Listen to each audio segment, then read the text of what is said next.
We've got them right here. Flip City Magazine. Remember Mad Magazine? Then it went woke? Well, don't worry.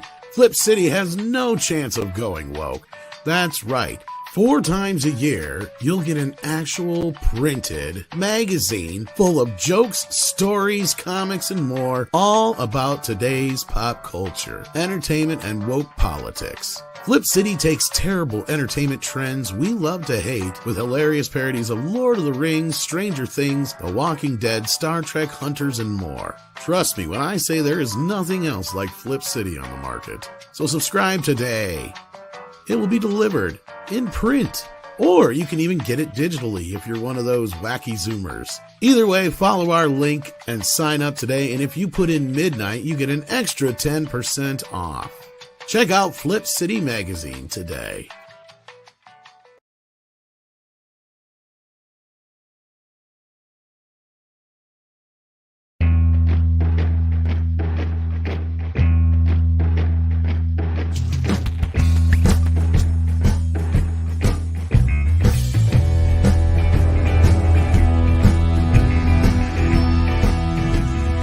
Greetings everyone and welcome to Midnight's Edge in the Morning. Today is Monday 13th, and I am joined by, preliminarily, Script Doctor all the way from Canada. How's it going? It's going well. We've starting to get some sunlight and warm weather, so I'm happy. Well, that explains why you didn't watch Doctor Who. Oh, I haven't watched it since I saw the first Capaldi episode, which disappointed me because I loved Capaldi, but I didn't like him in it either. There's a lot of red flags in that episode for me, so I ditched. We'll be talking more about that, but also joining us, as you just heard, for those that didn't see, is Cultured Casino from the slightly warmer US of A. That's right. The desert Southwest is nice and toasty warm. In other words, Canadians would melt here. So thanks for having me. Speaking of, we have one more Canadian, namely Mr. Paul Chato. Hello. Nice to be here. Excellent. And for those that may be wondering, Tom will be joining us before long, and we'll see who else shows up as well. And while we get started here, we have a lot to talk about. There's obviously Doctor Who. We have a new movie in theaters that's related to Disney. We have some other Disney-related news to talk about as well. But before we get into any of that, let's begin with some fun gaming news, because that would be hilarious. I couldn't help but notice that, Mr. Chato, you had shared a tweet here that I thought was quite entertaining. Let's play it first, then you can tell us about what it is and the full significance of it afterwards. Well, there's nothing to play. It's just a still, but... Okay. Oh, yeah, that's right. Well, tell us, because I saw a clip elsewhere, but tell us about this woman here. Who is Sarah she? Bond is the And what did she say? Sarah Bond is the president of Xbox, and it's going into the shitter faster than Disney is. And she did an interview with Bloomberg where the interviewer was pretty good. Had some very good questions about, deleting 3 studios from their list of partners, and what's happening with console gaming. And Sarah basically said nothing, just one giant obfuscation, no real honest soul-searching commentary. And in her own video where she introduces herself, the first thing she says is her name and her pronouns, which is the most important thing for gamers. Yes, that was very inclusive of her in a Bloomberg interview to begin with her pronouns. Right, and the most important thing that she mentioned in the interview was the expansion of the gaming market, how important it is to get to new markets. Well, possibly the most important thing would be to retain the existing markets. And the idea that it's this holy grail everybody on the progressive side has, that somehow, if they could just reach this untapped group of people that have no interest in your product at all, things will be better. Yeah, so like this untapped group of, like, we did a video about this where we saw the Xbox presentation where they had broken the numbers and they had figured there were 3 billion people who just couldn't wait to start playing Xbox games. All you had to do was make it safe for them to join, remove all the barriers and make it safe. And one of the most important thing you can do is start with your pronouns. Because Lord knows that of those 3 billion people in some undisclosed country somewhere on the earth, they're all about pronouns, and that's a very important step in making them feel safe and welcome. Is basically the head of the Xbox platform or Xbox Live or whatever the hell it is. Who cares at this point? to begin with base pronouns. Yeah, that's, well, this nice kind of logic right reminds there. me of an old sketch the Frantics, the comedy troupe I was with, did, where an individual wanted to open up a cake store, and their business math was that the city that they were in had 1 million people. So he based his math on all 1 million people coming into his cake store buying cakes, and he got a loan based on the 1 million people buying cake. So he made enough cakes to service 1 million people. That's exactly the skit I thought you were talking Oh yeah, about. yeah. So, and of course, you're not going to. It's always go, even irrespective of the pronoun stuff. You only have a finite base of people, and I think for all intents and purposes, PlayStation, Nintendo, and Xbox are just shifting deck chairs on the Titanic between each other, right? That's all you can do. There's no more deck chairs available. Yeah, sure, maybe you can add a game like a dancing game, like Nintendo and the Japanese are very good with coming up with these weird games that no one in North America thinks about. And suddenly it reaches out to an entire group of people and then makes them gamers, but just specifically for that one game. I don't imagine if those weirdo Japanese Nintendo games had pronouns, how massive they would have been then. If only. Does anyone know how to speak Japanese? Do they have pronouns in the Japanese language? I would be shocked if they didn't, but I do not think they have one for they them. No. So to me, I think it's suspicious. I mean, she's a very attractive woman. I don't know what her curricula vitae is in terms of why she got the job. She doesn't come across as someone who has programmed games or led a programming company. She certainly doesn't sound like Gabe Newell or anybody else who have been in the trenches. Can I speculate on what her background may be? Go ahead. I have no idea what it is. I didn't look it up. I would imagine there's going to be a fair bit of marketing, maybe some HR courses. And beyond that, it's going to be lesbian dance theory and other socially progressive courses from some elite university, which makes you an instant hire for companies like Xbox. I mean, it's like the same thing with Alyssa Heimlichscheid, the person who Heimlichscheided the Bud Light brand to the point where they still haven't recovered. She also had degrees in marketing, and on paper, she was a good hire from all of the elite universities. The same universities that right now are like starting to warm up the gas oven specifically for the Jewish students. So based on her sex, and I don't mean to be misogynist about it, but to me, I think Microsoft is basically setting her up to go down with the ship. She's going to be the last president of Xbox. So you're saying that she'll be the one that switches the light off on the way out the room? She'll be Mary Tyler Moore. And in no time, she'll be the ex-president of Xbox. Right.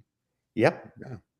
Yep. So that's my feeling. I mean, you're not going to hire a high-priced talent that has got experience in the field, and then then blow the whole thing up. Right? So to me, I think she's a hire to go down with the ship quietly. She's a good hire to signal Xbox Decline. inclusion standards, while also someone that's probably from an elite university. I would be shocked if she wasn't. That she will have been on the trenches for a bunch of progressive causes over the years. Right. Cultured, we haven't heard much from you on this. Let me just add. Yeah, go for it. I would say that she should have added, if I wasn't president of Xbox, I'd be in a tent on campus right now. That's probably true. That's probably true, Paul. But no, I think her being where she is just a sign of the impending collapse of Xbox. So, although I think a lot of the decision-making processes there have been problematic. Some people have pointed out that the lack of quality exclusive games to Xbox has, caused some suffering there. But the fact that Game Pass makes gaming on Xbox and PC ubiquitous, there's really no reason for the console to exist any longer.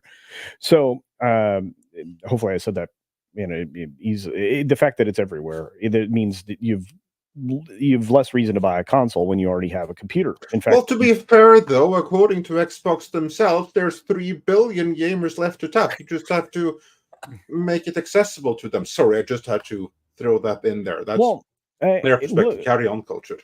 Well, the concept of inclusivity is lovely. The problem is it requires exclusivity. So they start to exclude people to bring in their inclusives. So, when they do this through, various forms, whether it be the actual interest in any given game or the reinforcement of policy that taps into the conversations of people that are, playing games and things like that to remove the problematic ones. The problem is, you're eliminating the gamers that have been around and helped you to success throughout because you're not maintaining their interest with good gaming. Nobody wants activism in their games. Nobody wants politics in their games, et cetera, et cetera. But I think, like I said, like Paul was saying, I would have to agree. This is a sign of very, very bad times ahead. The basic attraction of a console is that it's cheaper than a PC. And we know from research that the disposable income for a console maxes out at $400. Yeah, that's what the research says. Yeah, and they've been trying to sell all these new next generation consoles for more than that. Right, that's a problem. Yeah, and now, we're in dire economic times globally. Right. So there's way less disposable income. So those will be, something people look. If you have to have something that has greater utility, the PC has greater utility. True. And therefore, will you be willing to spend what little spending money you have now on a console that does one thing well, or on the utility of a PC or even a Mac? Although I would argue they have the Mac is not a gaming tool. Yeah. So yeah, but like you said, in the PC's favor, it's really, really great for emulating much older and far superior games to the ones which are labeled as AAA right now. Although they really only have AAA budgets. Not so sure about that AAA experience. It's also interesting because my good friend Adam Koralik, who's also been here a couple of times, has completely independently and much earlier than this reported that Xbox apparently is on its final legs anyway. So yeah, this would fit nicely in with your observations, Mr. Chato.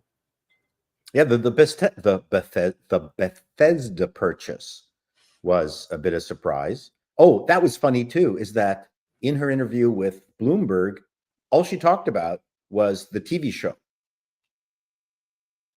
which has nothing to do with the game per se, although the Steam registration showed that 1 million people went back to playing all sorts of Fallout games due to the success of the TV show.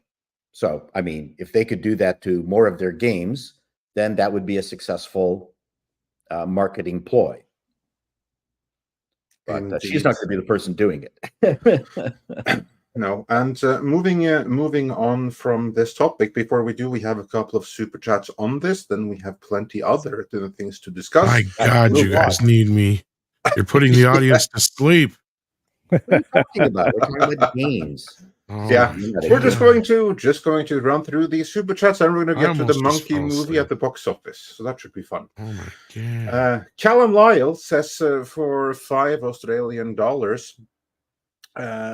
you can't criticize or question D&D or Wizards of the Coast anymore. Otherwise, you'll get blocked, flagged, or your account gets locked. Where? On YouTube?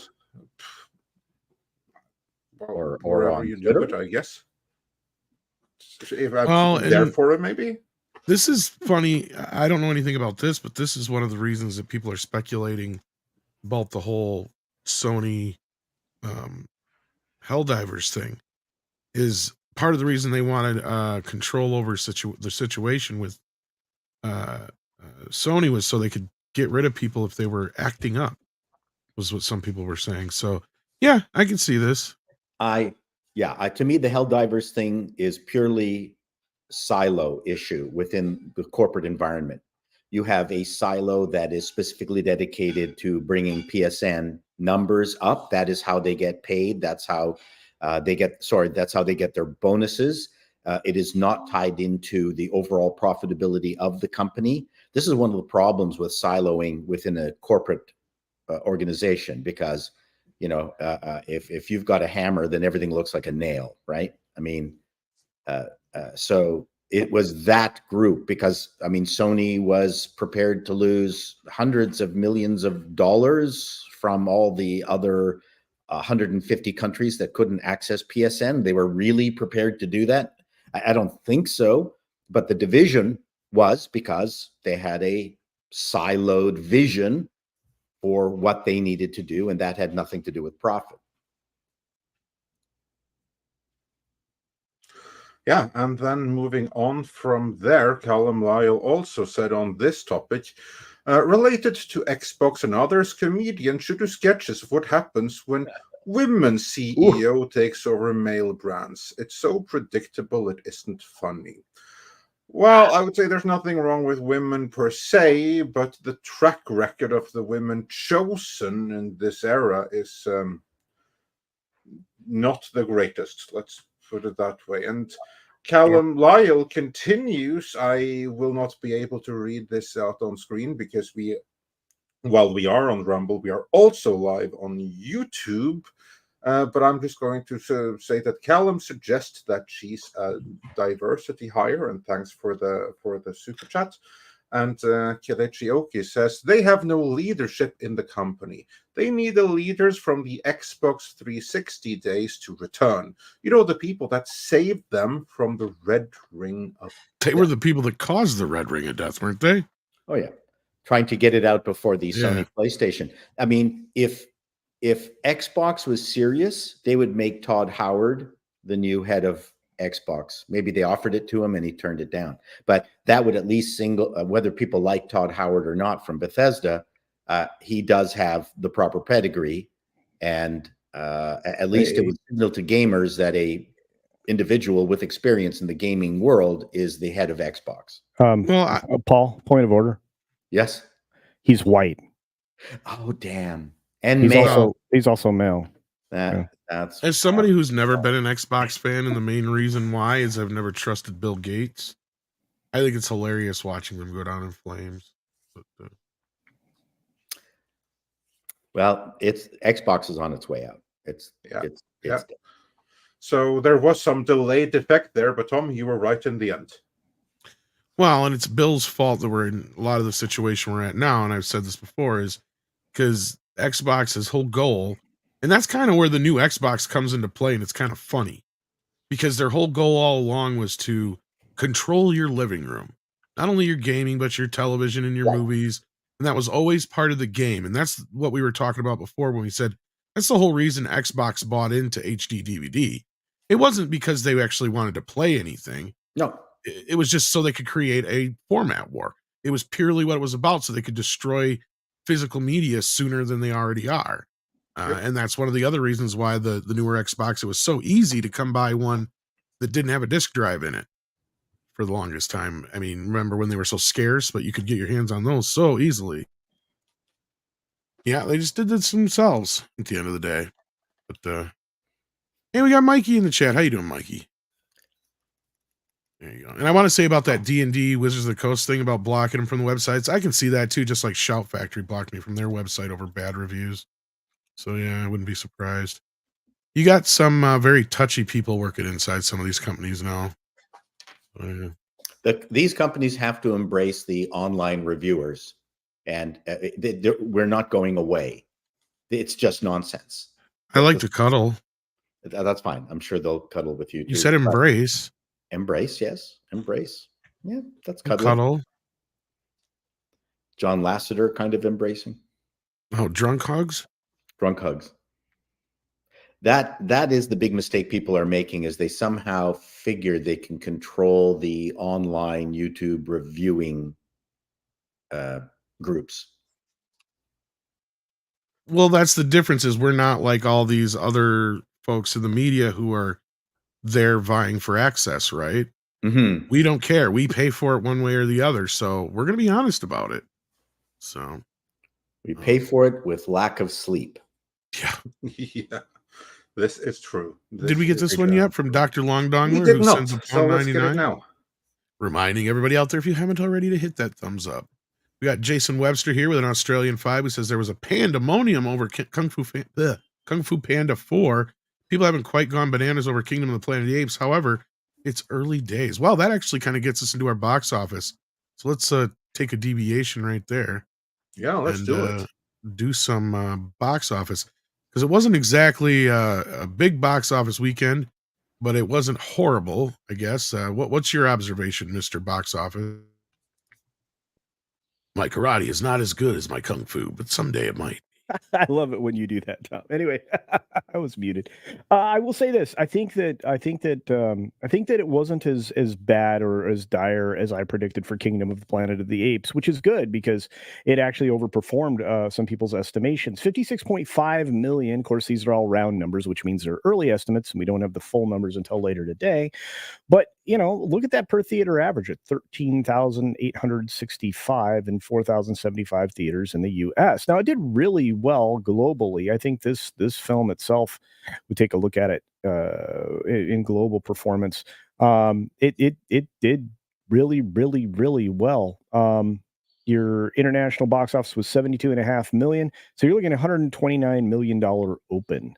Now, this is a good number, but the problem is this film was a minimum of what, Tom? 135 in box budget. And actually, what's funny is they brought the budget down on this one a bit. Right now, it may with inflation and other things, it may come closer to what the last two budgets were, but they actually managed to shave 50 million somewhere off of this budget compared to the last one without really losing too many apes, as far as I'm concerned. So they must have done something somewhere. Now, this is their reported budget. We have no idea what they actually spent on this. We haven't heard about a bunch of reshoots and stuff like that. This is mocap, so I don't think there'd be as many redos on the special effects as there would be for a Marvel movie, perhaps, if that makes sense. Nope, because you're actually capturing active performance. But what's interesting here is the preview number did not reflect the May 8th fan events for whatever reason, which were another number that's added to this 6.6 million. So they didn't acknowledge that as the early day. So the total of the May 8th, May 9th, and so they didn't bundle that in like they normally do, is what you're saying. Exactly, yeah. So you end up with 22.2 million, which is a little deceptive, which is why it looks like there's a 10% decline on May 11th, which there really wasn't. In fact, if anything, it would have been a positive. But again, because of the way they bundle these numbers together, it screws the math up. But it did fall off on Sunday, but Sunday was also Mother's Day. How many moms do you think wanted to go see Kingdom of the Planet of the Apes? That was a good point brought up by a lot of people, that this was one of the worst weekends to release this film. Duh, it's Mother's Day. This is the kind of weekend you release a Mother's Day kind of movie, not Kingdom of the Planet of the Apes. Wait, there was no Monkey Mom in Kingdom of the Planet of the Apes? Not what she wasn't a strong or well-developed character in the no, film. not really. Yeah. Yeah, so it there was a lot of flaws in this, in addition to being long. But I'm not going willing to to give you a bet if you review. look at the demographics, though, Planet of the Apes skews quite male. Oh yeah, definitely. Yeah, most films do. But regardless, 56.5 million, not a bad opening. I feel like it did better than I expected, and even some of the estimation. And it probably is going to have a significant fall off, like everything else. If you look at The Fall Guy, which is in its second week, it fell off 51% off of not a very good number to start with. That's significant, and it's going to hurt because at So 49. moms didn't think it was enough. Yeah, I don't think they thought it was enough. But again, it's just under 50 million now in its second week. In its third week, in third place, Challengers, the terrible tennis film, 4.6 million and a grand total of 38.073 million, which again, not stellar considering the budget for the film. Amazon MGM wrote a big check for this one, and they're definitely going to lose money. Tarot by Sony Pictures, also not dropped. also not appealing to moms. Opened, or I should say, in its second weekend was 3.4 million, so it's up to 11. And finally, in fifth place, where it seems to just be hanging out with legs right now, is Warner Brothers' Godzilla X Kong at $2.6 million. So that brings its domestic total to 191,926. You think it might squeak past 200 before it's done? I think so. It's in its seventh week. It has one or two more, depending upon how long they leave it in theaters. And I want to look at the international box office for the film, if it shows up here on my screen. Big. It's over 500 million now, 550 million now. That's a good number. And I don't think that's even fully updated with all the international numbers that have come in. So this film is doing quite well. Tom, do you remember what the budget was on this? It was a much lower budget than we thought. Yeah, I think it was only much like Planet of the Apes. I think it was like in 130 range. Yeah. So with those numbers, I would suspect that this is going to cross that profitability threshold and actually make it worth something. And Dilba Fett I've been hearing this too. Yeah. Yeah. Dilba Fett brings up the point that it will be available for video on demand, and that could change its fortunes. But look, you go back through. It didn't seem to affect the movie that's two below it there, Kung Fu Panda 4. Yeah. No, you're right. That's actually where I was going, Tom. So in position 7, Kung Fu Panda is still going great guns. Look at how similar these numbers are. Godzilla, right? Godzilla X Kong. And within margin of error of each other. Yeah. Now, they were released 3 weeks apart, but Kung Fu Panda also came in with some competition, if you remember. So we can look at the international numbers for this. And again, it's sitting at 529. Nice. How? 260. So when you start looking at these numbers, and Kung Fu Panda was cheap. Do you remember how cheap that budget was? The production budget was low. Probably $60-70 million, yeah, I imagine. Yeah. Sub 100 million. And when you can keep a film sub 100 million and you're making 500 million from it, now it's also on digital release. I think this film is going to sell a few money. DVDs too. Yeah. So, like you said, I like to look at that and compare. Now, A24 Frozen Empire actually hung in there too. Sorry, I didn't mean to jump ahead on you there. You're good. No, considering that's on video on demand as well. It's VOD at 111 million. Yeah, it didn't have quite the international appeal that you would want at 87 million. This is going to make it hard to argue for another sequel, but we'll see. Ghost Corps has talked people into doing, the rumors I've been hearing is it's likely. Yeah. So, but back to Civil War real quick at position 8, 5 weeks on the market for a pretty lousy 65 million. They spent way too much money on this film at $103 million total box office to date. I don't anticipate as it heads into the Conan. Now, this was a movie that started out hot, but then fell off, right? Yeah, exactly. I mean, well, hot for the time because it had no competition, if you recall, and then it was supplanted by this terrible Challengers film. I'm still surprised that this earned $4 million, in its third week, but it likely will fall off. I think Tarot's not going to get any bump at all, considering it fell off 48%. But I'm looking at these declines, and this second. I guess this is the second week that Star Wars Phantom Menace has been back in theaters. It only earned 1.5 million this last weekend. So not stellar.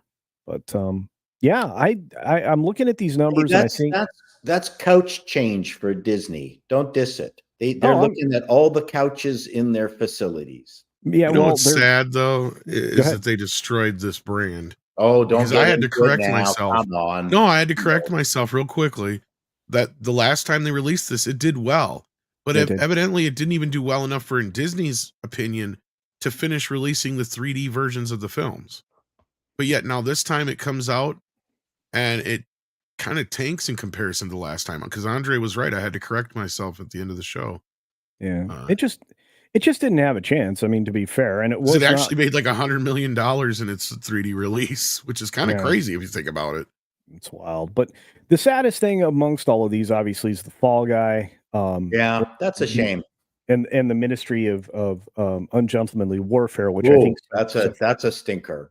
yeah, and it suffered from a bad title as well. So, otherwise, Disney's best opportunity at a profit this month, or the only opportunity at a profit this month, was Kingdom of the Planet of the Apes. Now we have to wait for Deadpool and Wolverine. Right. So okay, I'm going to start a debate, and then I'll be done talking about the box office because there's really not much to cover here. But are we expecting a huge box office for Deadpool and Wolverine? Yeah. Okay. It's gonna kill. Okay. Would you say that the box office will be more or less than Guardians 3? Oh, it's going to be the biggest opening of the year. I think it's going to be more than Guardians 3. Okay. Fair enough. All right. Yeah, I was gonna say I think it'll be whatever the biggest movie opening so far this year. It's going to dwarf that. All right. And honestly, I mean, I think Disney's biggest mistake, again, like with Ghostbusters, was releasing this movie now. If they'd have put this up against Bad Boys 4, Kingdom and Planet of the Apes would have crushed it. Yep. I think we're making the mistake that we think that the movie business is going to return to some semblance of normalcy. I think what we're seeing now is there is no theatrical business per se, in that there'll be weekly attendance because people are just trying to do something each weekend. I think what we're going to have is throughout the year, maybe 1, 2, or 3 major movies. It doesn't have to be blockbusters, but major movies that people will have decided they're going to invest their time, effort, and money in to go to. That's what's changed now.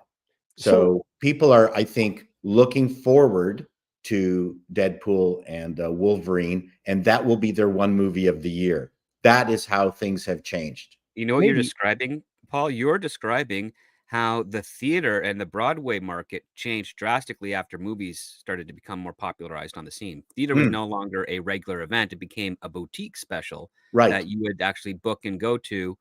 And given the amount of convenience of all this other entertainment at everyone's disposal, movie theaters might end up going the same way, in which case studios and theaters will have to work together in order to maximize their ability to maintain business. Well, with and I think the biggest drawbacks point here is that it's not the theater's fault, it's the studios that have done this themselves.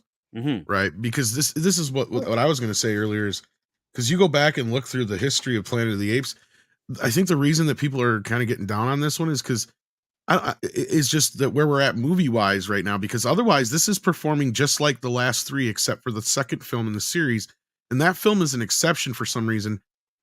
I don't understand what the hell happened there. Maybe it was the response to the first film, because it came out in 2014, I think it was the second film, and it made $700 some million. And it's just the anomaly of the group. Otherwise, this is right on par with the rest of the films.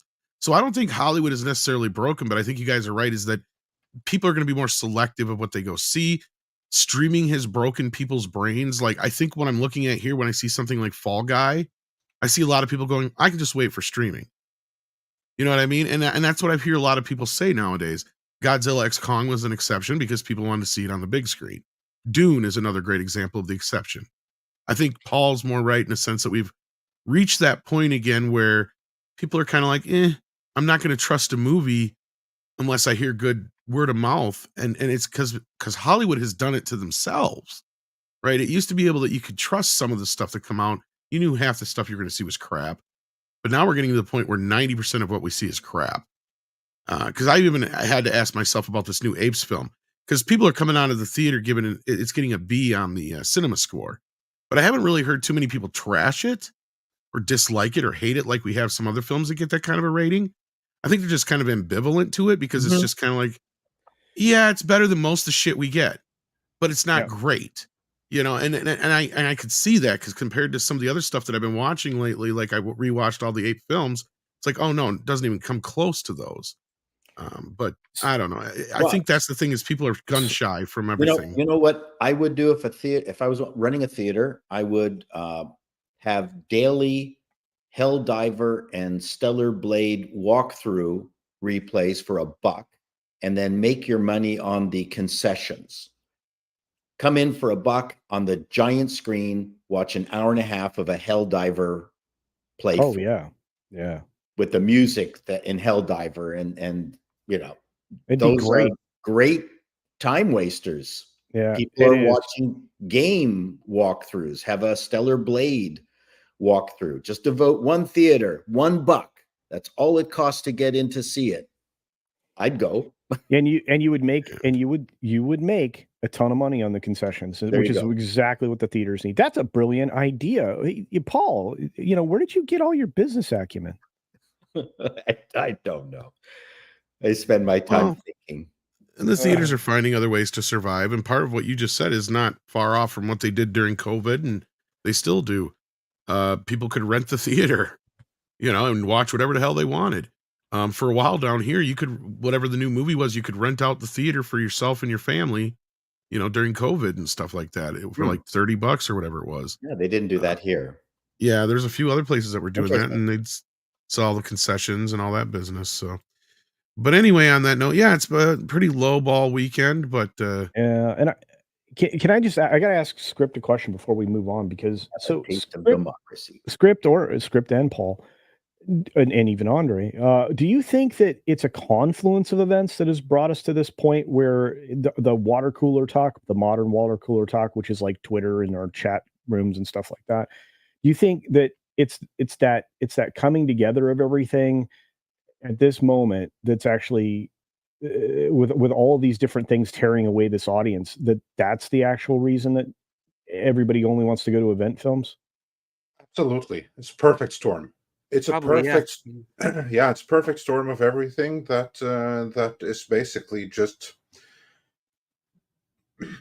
shifting all the resources towards the more big, can't miss it in theaters experience. So young filmmakers making indies are shit out of luck on that one. Yeah. Well, and that's where I was saying before, it's so much easier now to make a movie, but it's easier for it to get lost in the shuffle. Exactly. There's so much more output. Yeah. But, well, okay. Now I'm going to push back a little, so don't get mad at me. But but the number of films being released this year is minimalized, and they're all garbage. Well, I think that's the side of things. The independent side of things hasn't really slowed down. And the fact of the matter is that if you take a look at every single year there's ever been movies made, and you take a look at the entire catalog that released that year, only a couple stand out as good, and the rest are bad. That is the normal ratio. Yeah, the only but what we've had bigger now is we have a bit more access, and some of the tentpole films that are by and large supposed to be great and lauded are not. Yeah. Okay. And not only that, the output by the studios is what, tenfold now, Script, because of streaming and other things compared to what it used to be. Well, that's also because of the merging of all these different entities. Yeah. And obviously them all pushing their own streaming garbage. But I'm going to push back again. We have incredible standout years where they had hit after hit after hit, sometimes 2 or 3 movies on the same weekend releasing to huge numbers. Comparatively, especially adjusted for inflation and massive ticket price increases, but they were putting more butts in seats in more films throughout the year. I mean, Tom, what was the best year in cinema? Three movies within a tight framework out of 52 weeks, where there's 5 movies a week coming out. That's still that's higher than average 10% of success in that ratio.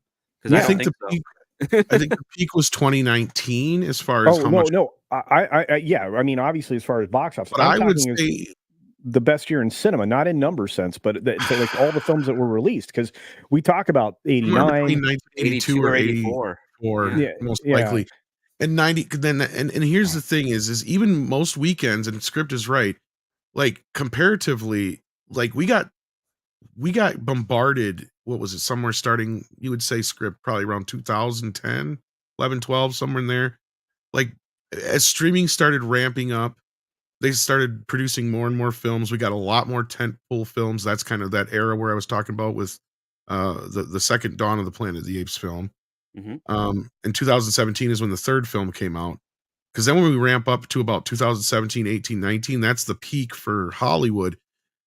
But that's because of their output, I think, not because of their actual financial intake. Because script's right. You go back to years, there's a lot of years where you don't have a movie that comes out for months that's decent, that's a hit. They would drop all kinds of movies every weekend, but they were usually garbage during the weeks of like January, February, March, April.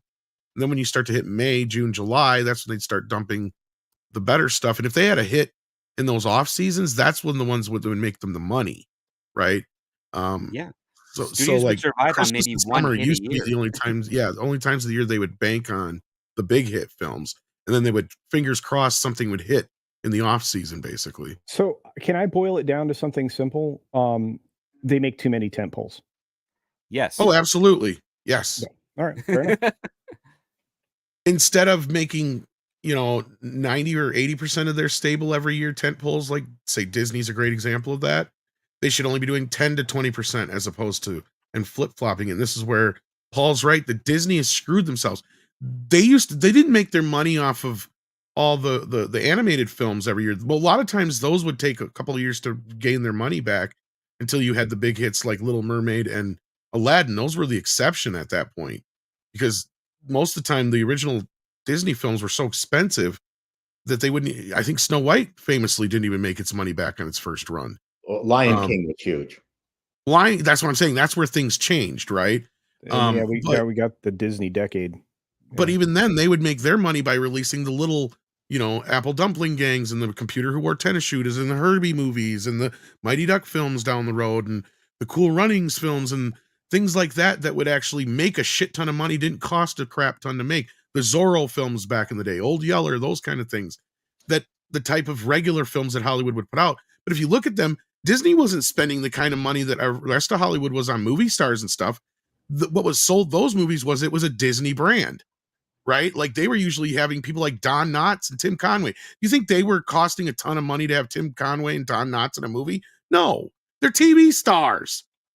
Of course, that's a big payday for them, but for Disney, that's cheap. Now they just put together a cheap ass movie that made a bunch of money. Yeah, Three Men and a Baby is a good example where they at the time none of those guys were movie stars, but they were recognizable. The biggest movie star in Three Men and a Baby is Steve Guttenberg. Mm-hmm. Yeah.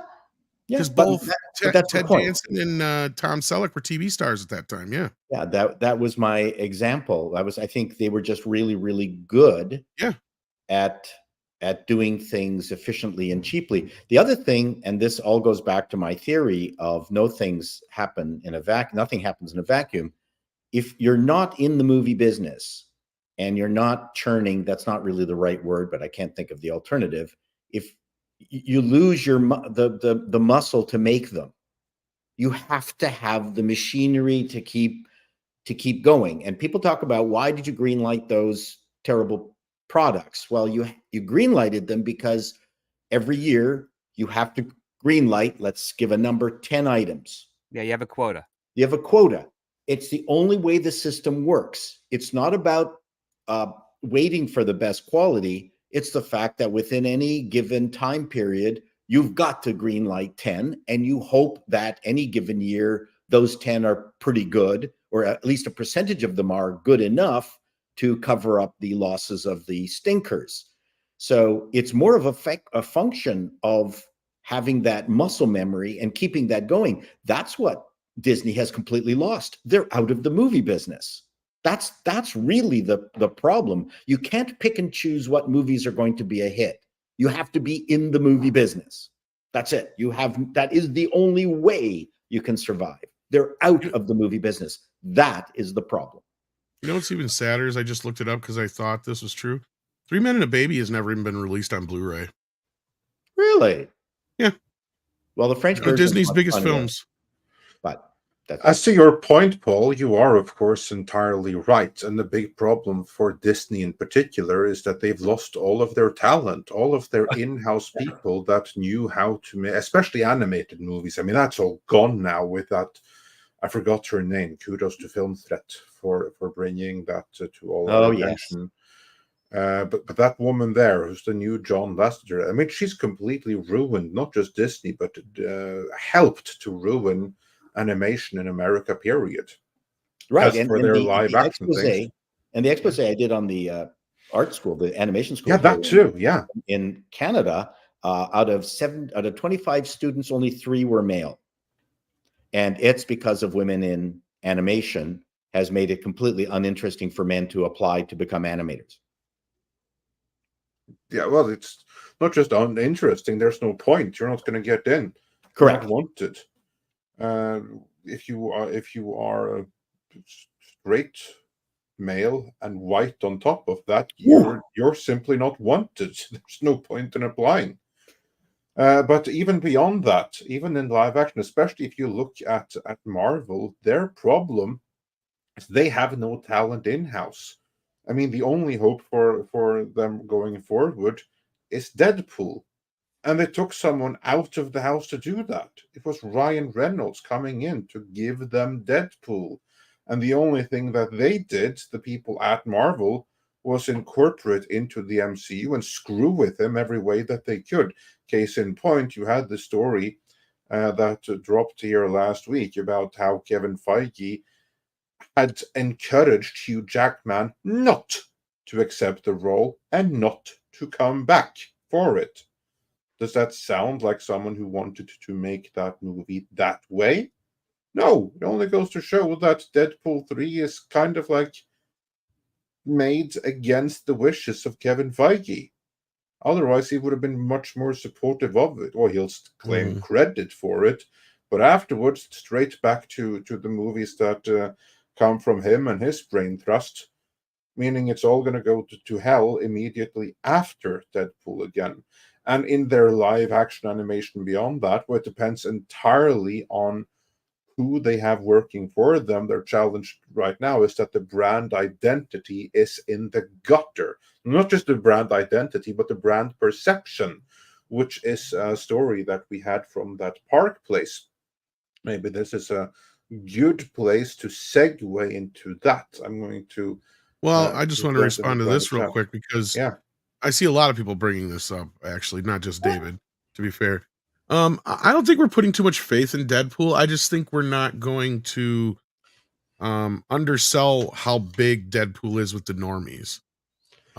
Because as I've said in a couple different places, I don't know if I said it on here, Deadpool is one of those things that people who don't like comic book movies like, right? It's kind of like Scream. And I know Andre's going to hate this analogy, but it's true.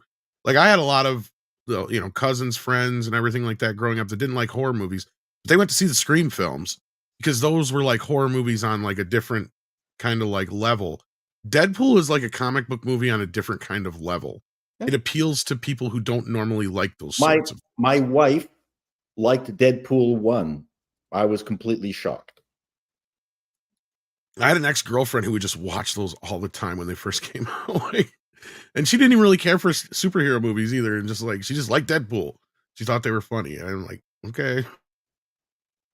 Deadpool is kind of like a dirty comic at a stand-up event. Yes, that's a good way of putting it. And Ryan Reynolds. She's just yelled, and Ryan Reynolds. Oh, yeah, that helps.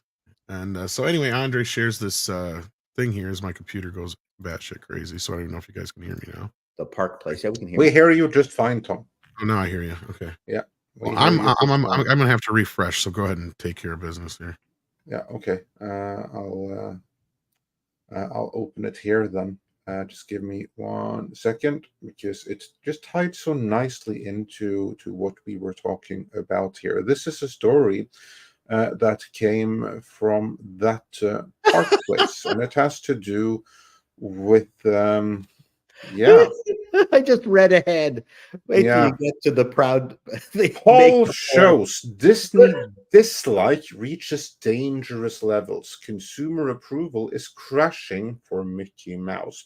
Because this is basically the equivalent of Q rating, but for companies. Now, Q rating, that's how you measure how popular any given celebrity is, Yes. how likable they are.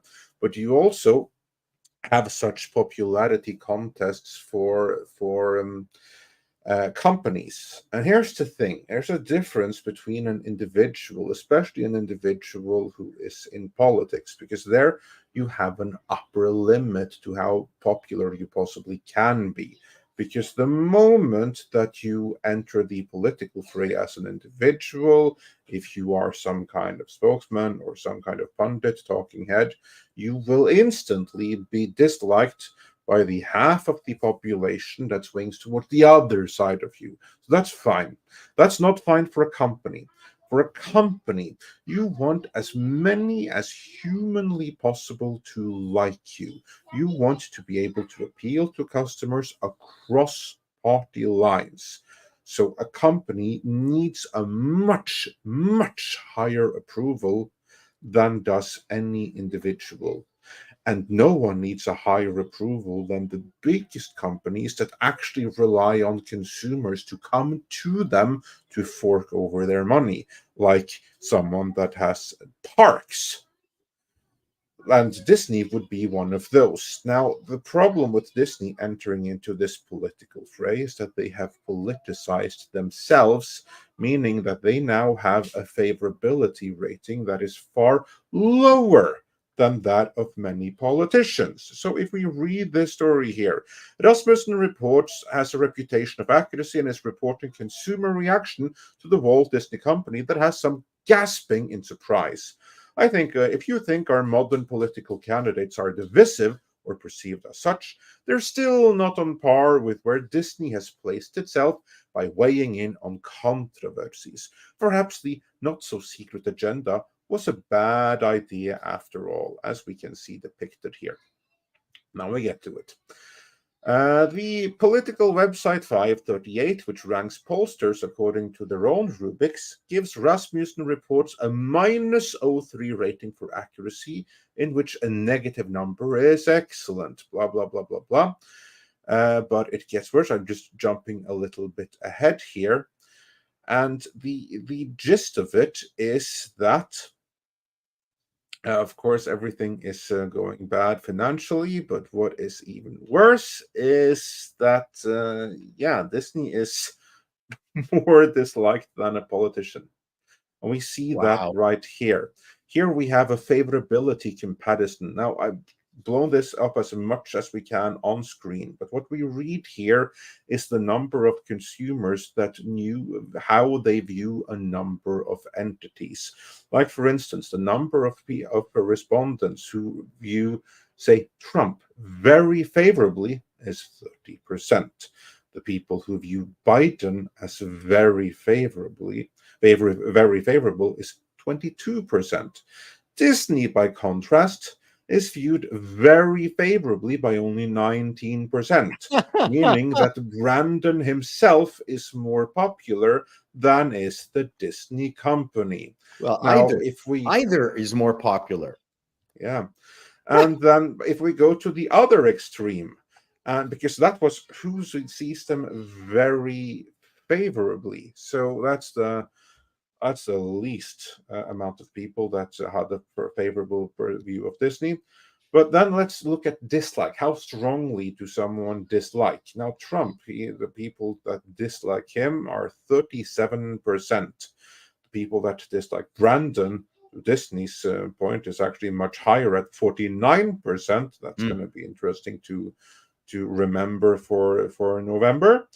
And then Disney comes in at 23% of respondents has an extremely unfavorable view of Disney, which is bad, very, very bad for a commercial company. What's even worse, and this goes to show how polarized they are, is that the people who are not sure if they have a positive or negative reaction to Disney, is just 9%. That means that 91% of respondents, they know if they have a favorable and or unfavorable opinion of the Disney company. And far more people have a very unfavorable opinion than have a very favorable. This is not where any kind of commercial company wants to be. Mr. Chato, so experienced businessman, nuclear physicist, and all of the other things that you have done or dabbled in or almost do. What would you recommend a company like Disney do in a situation like this? Well, they clearly not listen to me. First of all, well, who knows? Maybe they'll give you a call or something. That'd be a call I'd be very interested in listening in on. Well, to me, I'm an empiricist. So you need to be able to at least take a look at the stuff that was successful, and at the very least, go back and start duplicating what was successful. So then you can start collecting data based on some metric that is grounded in reality. Right now, they're all over the map. That's the problem, is that they can't measure anything because there's no mean average to be able to measure. They don't have a product line that they can then adjust up and down as needed. They're just, it's scattershot. You really don't know what's going on with them. That's, to me, coming from a science background, you really do have to reduce things down to something that is duplicable, repeatable, and then to be able to measure the results from that. That's the only thing I have to say. Yeah, culture. How about you? Disney's been dying by 1,000 paper cuts for a long time. Mm-hmm. I mean, this is not. I mean, this is something we've been covering broadly everywhere on all of our channels. The lack of leadership and their recognition of all the issues that they've brought into their own company, and in the form of personnel, and obviously in the form of directives that are pretty much written by the people who are trying to force things. I mean, one of them being the Think man over at BlackRock. I think by adhering to all of that, they've literally undermined everything that used to make them money. They're no longer a family company. I've talked about that at length here many times before. They're no longer maintaining the illusion that they're a family company. There you go. Nice. Yeah, and I mean, they don't know, they lost their identity, I think, right, Paul? Yeah. So, I mean, if I were going to point it out, I'd be like, this is a rudderless company, because they don't know who they are, and they don't know who they're for, and they don't recognize that they have a dwindling audience, because young people are no longer going to see them in a positive light, as their parents and grandparents don't take them to the theme parks, and don't take them to the movies, and don't have Disney Plus, and don't allow them to see Disney shows. Where's the future at? There's no future. Well, we're in this weird place where these traditional organizations that have been taken over by progressivism don't like their existing market. Yeah, I agree with you. I'm sorry. Go ahead. Progressivism was taken over by the regressives. Like, that's the thing. Like, progress as a word means to do better, to go forward, to move. Everything that Disney has done has only resulted in declines. So that doesn't make them a progressive movement. That makes them a literally regressive movement, posing as progressives. It's literally a wordplay joke that you'd see something from like Bud Abbott and Lou Costello do back in the day. It's really comical. I just don't see, like I said, I don't see a good future for Disney in its current direction, and loss of identity is that reason. And I think that bringing back Iger was the biggest mistake they could have made. Him never really truly leaving. That's the first one. No, you're right, Script. You're right. I've been following the demise of Disney for a long time, and I mean, they're investing in an audience that has no future itself. Well, I they mean, can't reproduce. yeah, that's one of the problems, right? I mean, that's one of the Correct me if things. I'm wrong. Did Chapek in fact greenlight Deadpool? Yes, he did. And it could be the only success for Disney in the last. And if it is, then everybody on YouTube, myself included, is going to make videos about Chapek's success and Iger's failure. You know, because that'll be the only thing we can point to, or one of the few things we can point to that Chapek had any direct effect of. Well, and Right? I said there's an awful lot of people at Disney who are hoping for the failure of Deadpool because they don't give a shit about the financial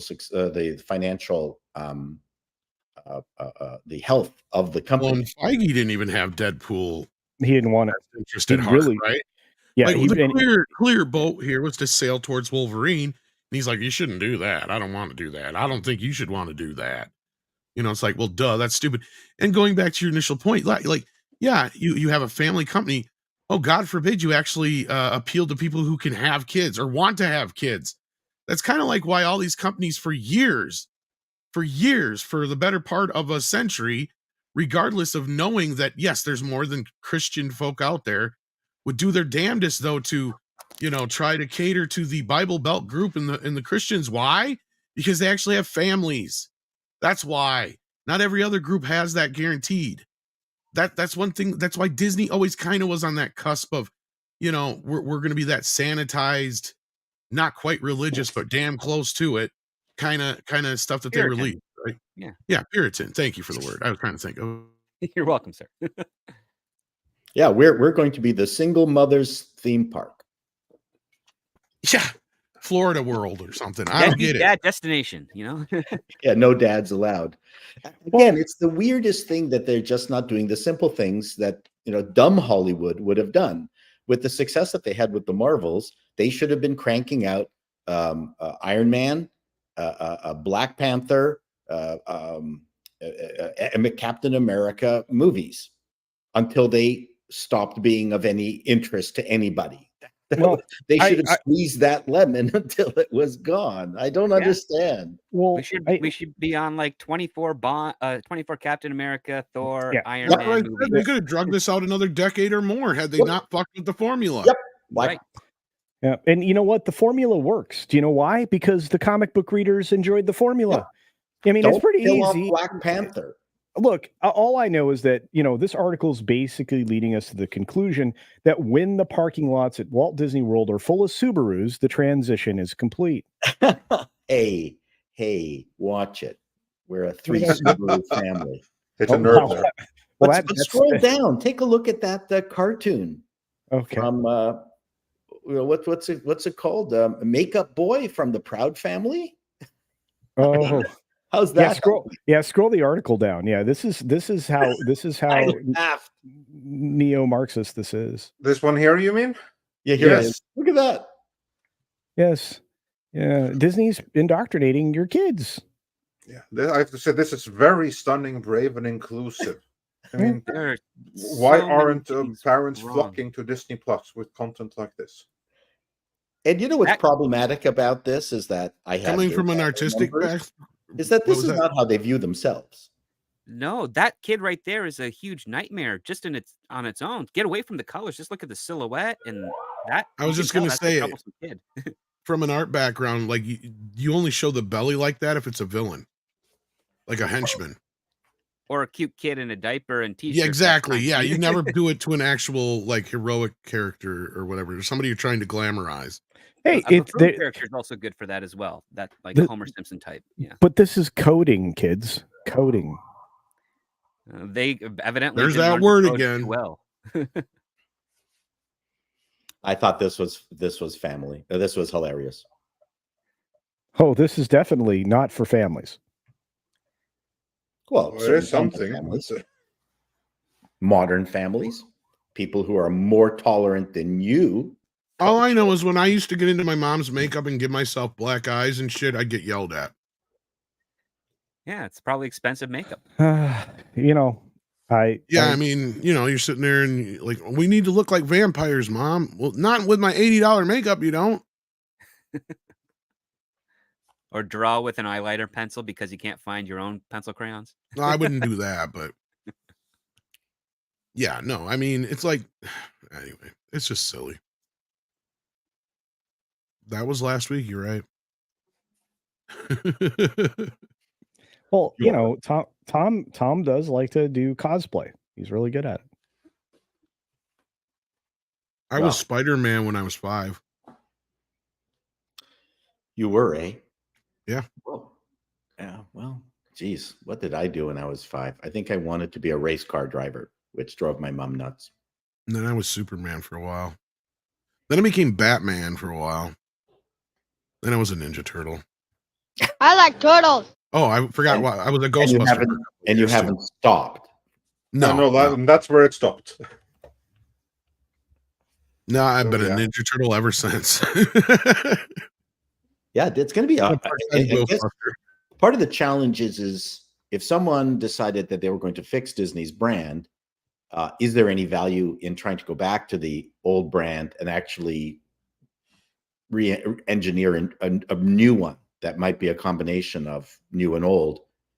There is a certain danger in trying to go back when that has been abandoned because no one's going to trust you. It's very easy to lose a brand, very difficult to build it back up. I would say that you have enough to work with there. You just have to be really, really selective and make it clear what you're going to keep and what you're not going to keep. And there's going to have to be content warnings aplenty.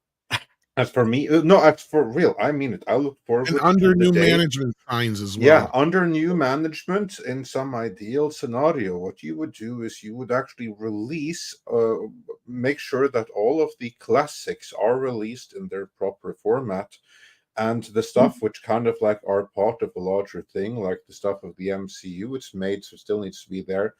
But you need to have a content warning in front of the Marvels. You need a content warning in front of the internals. You need to be, there needs to be a content warning to let people know that this was made during a period when there was Marxist infiltration in the company, and as such, those influences are in the movies. Be on the lookout for those, but we still choose to release it here because it's part of the historical context and it happened. That's funny. the kind of content warning that needs to be on like every woke movie. You asked me. In Budapest, there's a park where when they took down all the Soviet statuary, rather than destroy it, which other countries did, Hungary, in its infinite and wonderful humorous wisdom, the Hungarians are a very sarcastic people, ironic people. Rather than destroy the Soviet statuary, they put it into this park called Memento Park. And the fact that these statues originally were all out there on their own and were had a vista to Budapest, but now all these huge statues are crammed together. They're not meant to be, smashed together with a bunch of other statues. And that's kind of an insult to the statues themselves. So that's the sense of humor that you get from Hungarian. So you can, rather than destroying the statues, you can now go see the statues when the Soviet Union had ruled the country. And I think that's a good thing because you can't change history. So, correct. But you can learn from it. And you can make fun of it in subtle ways. Exactly. Yeah. Well, what about trans history? Well, we're waiting for that to happen. Well, we can change it. It has to become history first. Yes. We'll see how it measures up. Yeah. But on the Disney note, speaking of Marvel, because we were real heavy on this, did you guys hear that they had dropped the possible title for Agatha again, and then they deleted it? Let me guess, it's still Agatha all along, which I have been mockingly referring to it as for months already. No, actually, it was Agatha, the Lying Witch in the Great Wardrobe. Oh my God. Are you joking? No. Well, it's not. I guess it dropped on their Twitter and then it got deleted right away. I think this was an internal joke. I mean, seriously, none of Disney's audience knows what Narnia is. You got a point there. Well, now hang on a moment. They released the most recent Chronicles films not that long That's ago. true. Yeah, but I just can't envision. Well, Paul, if Disney cared the slightest what the audience think and what the audience knows, they wouldn't be in this particular state. Just have to throw that in there. Culture, you were saying. No, I was just saying that the audience is very well aware of those films and C.S. Lewis. I mean, the problem is that it's very Christian oriented. Well, I was just going to say that. Yeah, Disney hates Christians. So modern Disney hates Christians. Yeah. See, and now we have to use qualifying words because of their misbehavior and their deviation from brand. Right? Speaking of more deviation from brand, they are seeking a subpoena now to unmask whoever leaked America Brave New World stuff on Instagram. Did you guys see this? Was that not MacDonalds? I don't know. Are we referring to like the images of like Red Hulk and stuff? I don't know. Marvel alleges let's read it and find out. Alleges an Instagram user illegally posted an image from unreleased Captain America Brave New World movie, and it has gone to court and has gone to court to try to make Instagram disclose the identity of the account's operator. Marvel filed a subpoena request on May 7th in U.S. District Court, California, Northern District in San Jose, asking the court order Instagram to identify the person or people behind Can We Get Some Toast? So you remember this guy. Marvel alleged that the account published copyrighted image from an upcoming Marvel Studios motion picture, Captain America Brave New World, without authorization. Disney-owned studio is seeking subpoena to pursue the Digital Media Millennium Copyright Act. Yeah, I remember hearing he got pulled down. Now, which is funny because they had no problem with this guy because he was a shill for him most of the time. But this is called publicity. I remember when the first Robert Downey Jr. Iron Man was coming out, and the frenzy over pictures of RDJ in the outfit, the movie being shot was insane. Now they're saying, "Oh, don't show a picture from the film because that's somehow going to hurt it." This is absurd. It's all it does is show that Disney is afraid that they've got a stinker and they don't want to convey that ahead of time.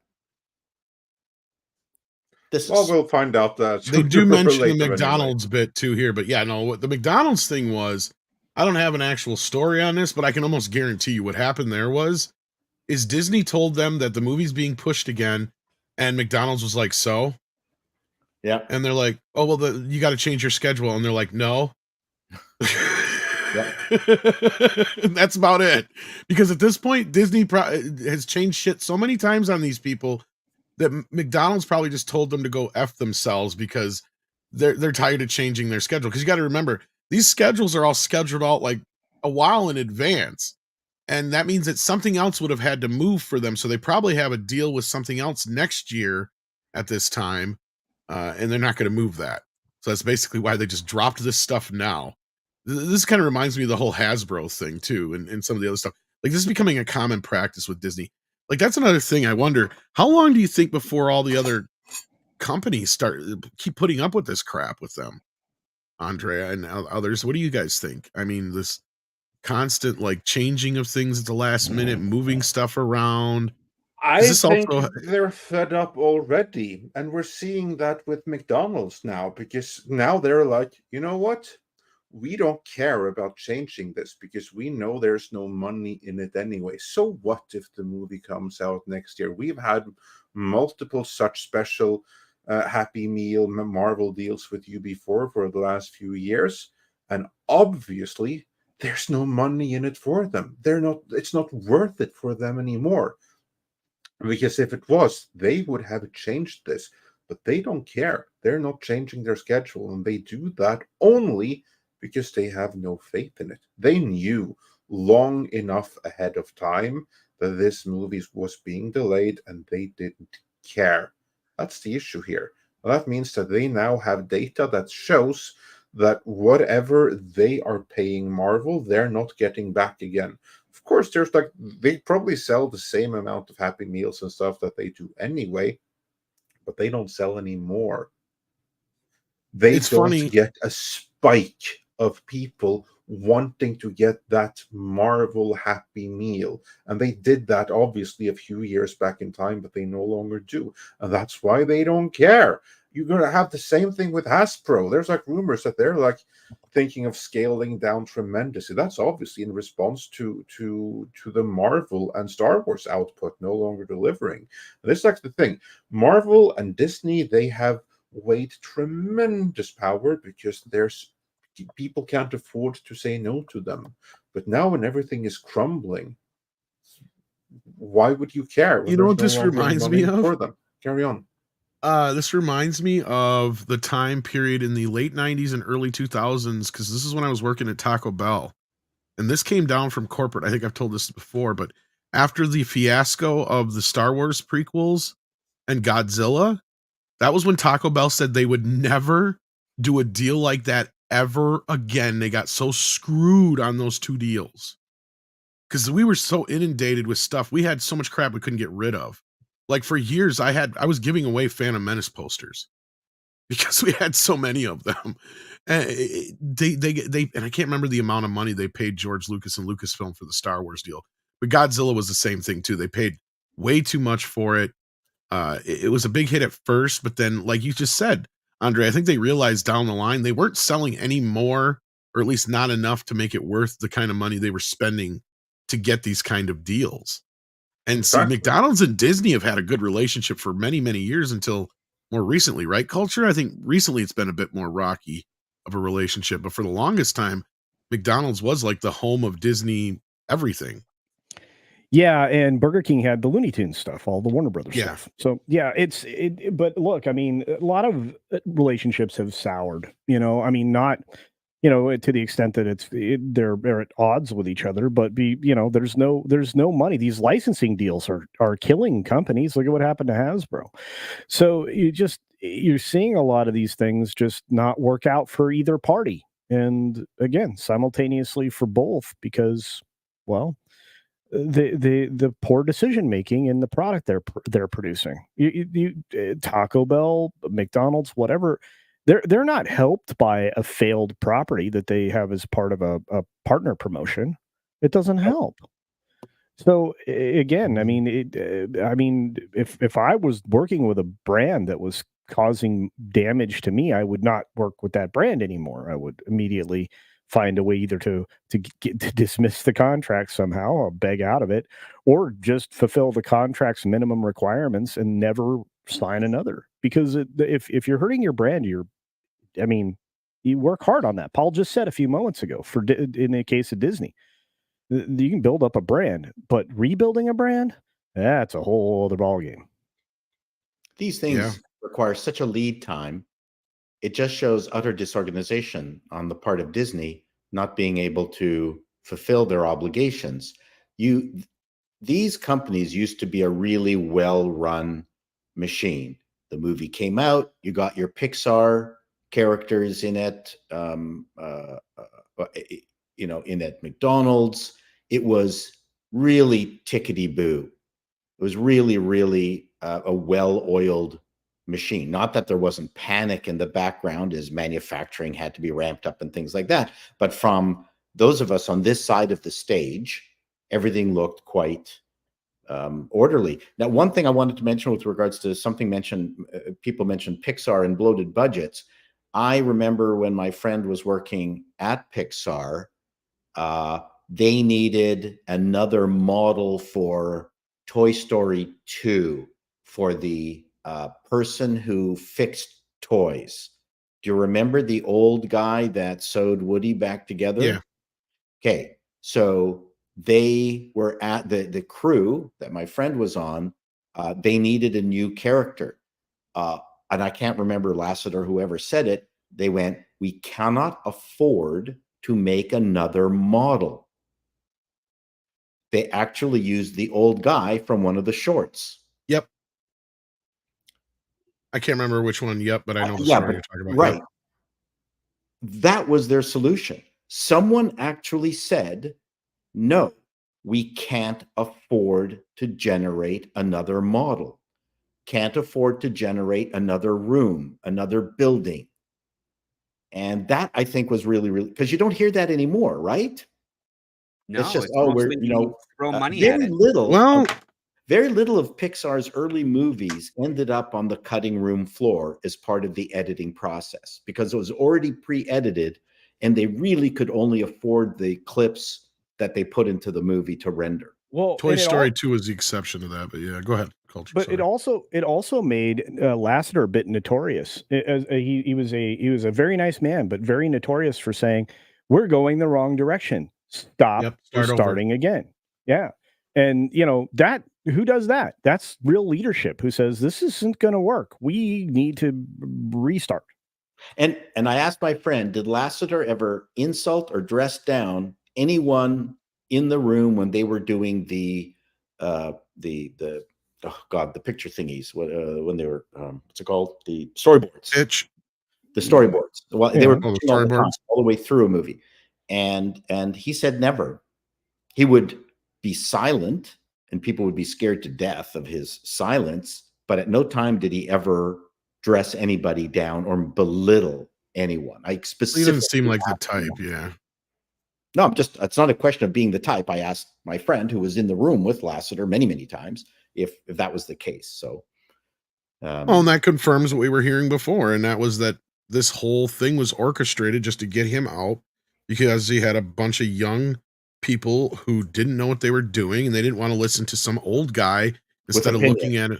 Yeah, instead of looking at him as a veteran who'd been in the business, who invented this game, right? Like let's even go beyond the fact that he's just the best in the business. Lasseter is one of the guys that invented this shit, right? Like, I mean, it's a certain class of young person. Because I get asked by a lot of people, including parents with children who want to get into certain kinds of show business, especially comedy, and they ring me up and they say, "Can you talk to our kid?" And there are sponges of the people who are sponges for new information, and really appreciative of the conversations that we're having. It's just these certain ideologues who aren't interested. And I think that's a small percentage. Unfortunately, they've gotten all the power in Hollywood. But the kids out there who are really interested, man, they are sponges for this information. So we shouldn't tar and feather everybody. well, I'm talking about the ones that are just coming in and expecting to, climb the ladder without actually doing the work. Yeah, well, Right. those are the people that they've chosen to hire. They've Yeah. they've specifically said, there's a checkbox for asshole. Okay, look, it's checked off. We're going to hire them. Well, and I don't know if maybe Disney has learned a little bit, or maybe in certain departments they have, because somebody pointed this out going off of what you just said about the whole Toy Story thing about the reusing assets. A few people have noticed that not Lord of the Rings, Kingdom of the Planet of the Apes, they reused assets throughout the film because people have noticed that a bunch of the apes from the beginning of the movie pop up later on. They're like, wait a minute, they should be long dead 300 years ago. They just reused the assets of Rocket and some of the other apes in later on in the fight scenes with all the crowd scenes. Yeah. That's Yeah. exactly to your point. They're like, we ain't got money to be making more apes. Just reuse the ones from the beginning. Just like, Yeah, Michael Bay reused a car chase on some LA freeway in 2 different movies, but dressed it differently. Somebody who just passed away, who was notorious for that, Roger Corman. Yes. How many times has he reused the stuff from Battle Beyond the Stars in different movies, and tons of crashes and other things reused over and over and over and over and over and over and That's over a and over great and book. over again. Anybody who wants to get into the film business should read Roger Corman's book. I can't remember the title, like Never Lost a Dime in the Film Trade or something like that. I mean, the book is half lies, but it's just a great read. Well, and the outpouring of love for Roger sans Paul Schrader, for some reason, who's got to stick up his butt about it. Like, just all the directors and everybody in the industry coming out, outpouring of love for this guy.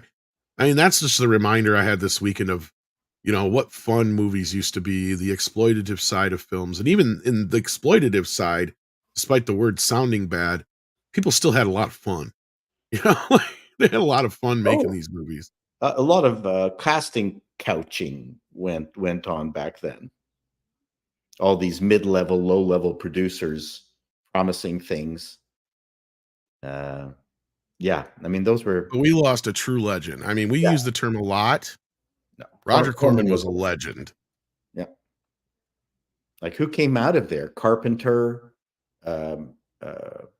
You had everybody from Joe Dante to James Cameron to John Landis to gosh, the list goes on and on. Ron Howard, he gave him his first shot at directing. Yeah. And he actually, and I can't remember their names, I'm sorry, but he gave a lot of female directors their first crack. Yep.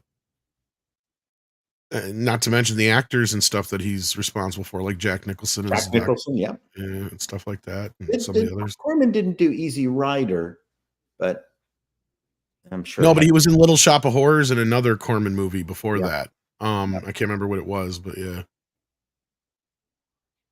I still haven't seen his Fantastic Four.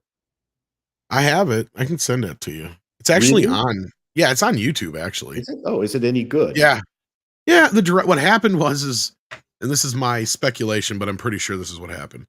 When they were making the documentary Doomed, I don't know if you've ever seen this. This is something you almost have to watch with the movie to kind of get it.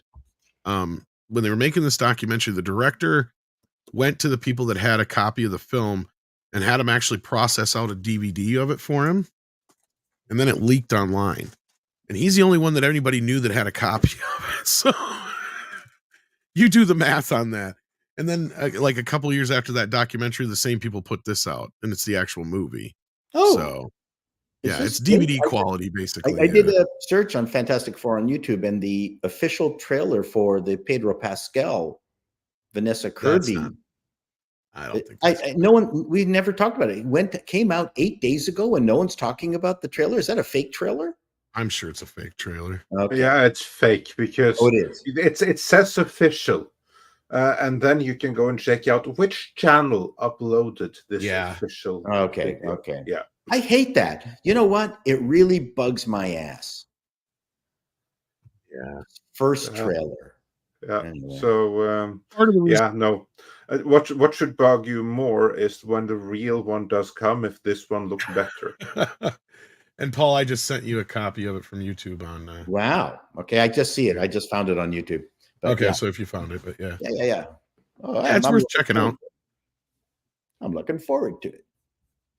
You are quite the sailor there. Thank you very much, Tom. What would have been really cool is if they finished the sound, because that is an unfinished soundtrack. So keep that in mind. So like when the guy who's doing like Dr. Doom, his voice sounds like this because they never overdubbed his voice. And all the sound effects and music are like temp. Well, the movie was never going to be released or finished. They just had to get it to a certain point for taxes. And then at that point they could quit. And see, that's where the cast and everybody was so upset. That's why I said you should check out Doomed. I think that's even on YouTube as well. Okay. Let me see if I can find that for you. But you know what? Anyway, I'm moving really looking like Larry David right now. You do kind of, but it's not a bad thing. Not a bad thing at all. Yeah. Yeah. Corman was like Jack Nicholson's father. Well, it'd be weird if he was. Roger Corman also was an actor. A lot of people, you've seen movies that he's in and you didn't even realize it. He was a good-looking guy. He was in a lot of movies. I don't mean that in a gay way. I'm just saying, I thought he was good. No, and he had a great speaking voice as well. Very articulate. It's funny stories I heard about him was like how he was such a penny pincher, but yet he would waste more money on a long distance phone call about trying to get somebody to just bring a knife from home instead of having to go and buy a $1 knife from the store. Just silly stories like that. Roger Corman.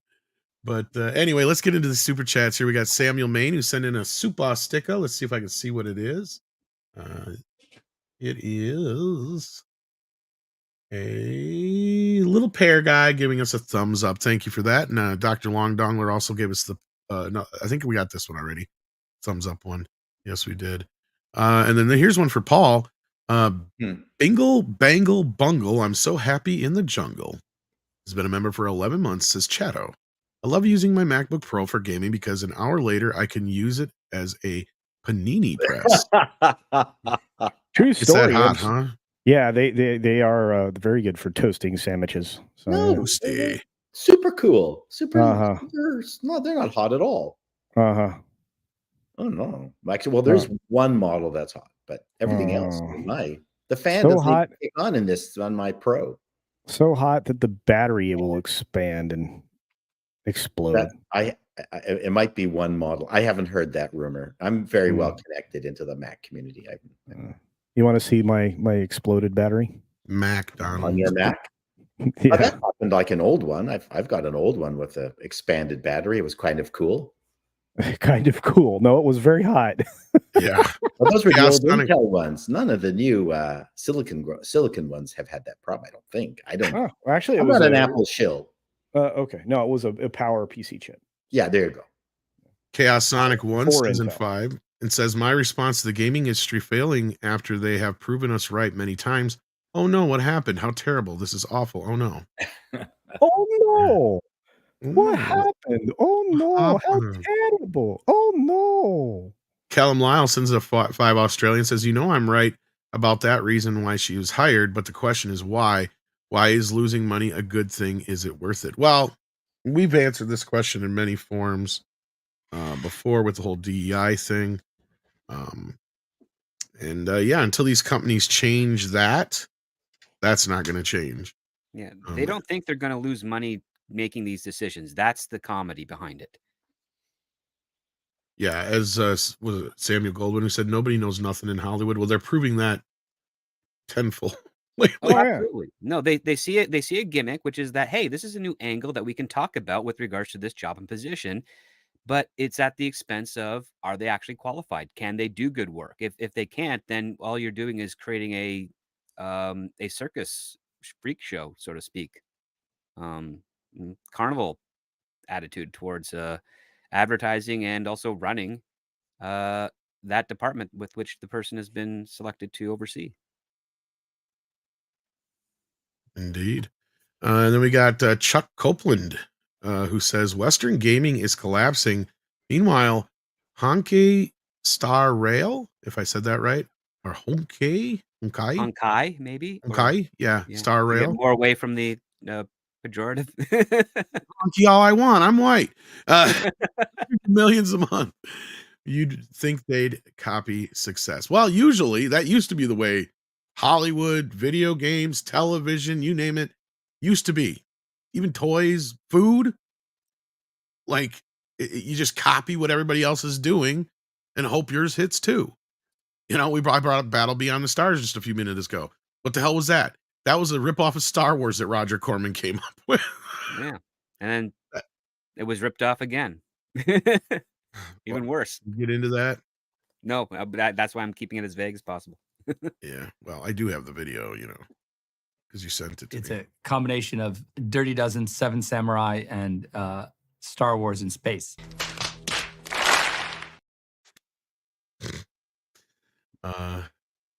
Yeah, it used to be just copy what's popular and you should be good to go. Blade Ribbon sends in a member chat. It says China's economy starts having issues and gaming has lost most of their funding. Coincidence?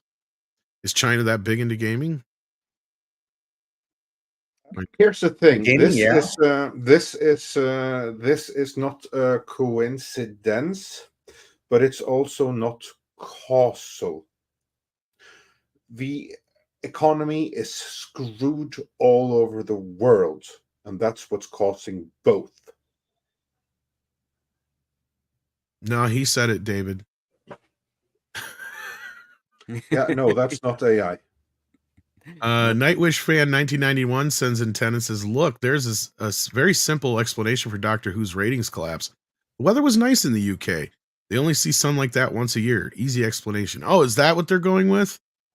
Is this where we should deviate now and talk about some indoctrination Who? Yeah, I think that this seems like a very good time to do it. I would love to hear what culture. Good, I could use a snack about it before he before he has to bow out as well. Look, this is a great jumping off point. This is a great $10 super chat. The weather was nice. That's one of the terrible excuses that, these different chill outlets are coming up with to try to say, well, it's its debut on early iPlayer debut was not so good in season 14. It was the first to launch early on the BBC iPlayer. In fact, you could probably read almost everything from Radio Times and realize that, they're apologists for what happened to the show. The fact that the show launched its first episode, Space Babies, to a grand total of 2.6 million viewers, and the second episode, 200,000 people chose not to watch from that 2.6 because they only scored 2.4 million in the overnight audience.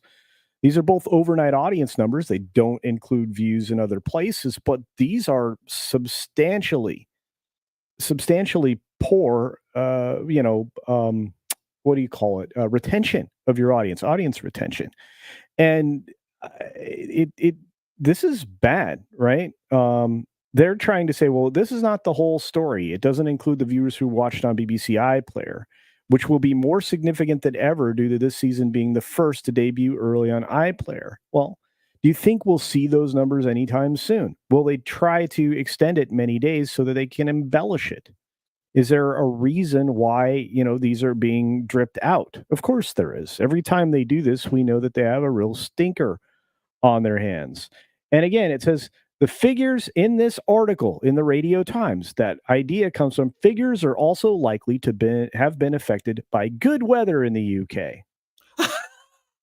That is I just have to chime in. I think it's really hilarious that in America, whenever you have a snowstorm or rain or something like that and a movie flops, then it's always the weather's fault. Whereas in the UK, it's sunny. That's why it flopped. Yeah, fantastic. They're right. If you've ever spent any time in the UK, if they actually are lucky enough to get good weather, then all indoor activities are. Yeah, I wonder how well that excuse is going to hold up next week when it's back to being gray again. The question is, what time did this air? In the middle of the night. Well, okay, so the sun was not out in the evening. Unless I don't understand how the UK, works. I mean, do you guys wait, it was the middle of the night UK time or middle of the night? I don't know. I'm asking the question. Like nighttime, I would assume prime time. That was my guess. Yeah, I don't understand. If this was a regular time, which somebody in the audience wants to drop here, I can't imagine this didn't show up at night. Am I incorrect there? Because that's when the majority of people are available to watch television. I would imagine that it's in the evening, that it's sometime between 7 p.m. and 9 p.m. That's when this would be on. So it wouldn't be on at like 2 o'clock p.m. It wouldn't be on like 5 p.m. when people are coming out to work, or it was weekend, so people have time off anyway. I mean, I'm surprised they didn't blame Eurovision. Well, they're all out protesting the war. Was all of England? Oh yeah, that's it. Yeah, they're all. That's next. Everyone is like out protesting. So yeah. Well, what's really interesting is during the absolute low period of the bag lady Doctor Who's, they were lamenting that it was only getting 4 to 5 million. Jimmy Eats Movies said it premiered at 1 or 2 a.m. BST, British Standard Time. Need that be Greenwich Mean Time? It says BST. British Standard Time, yeah. Yeah.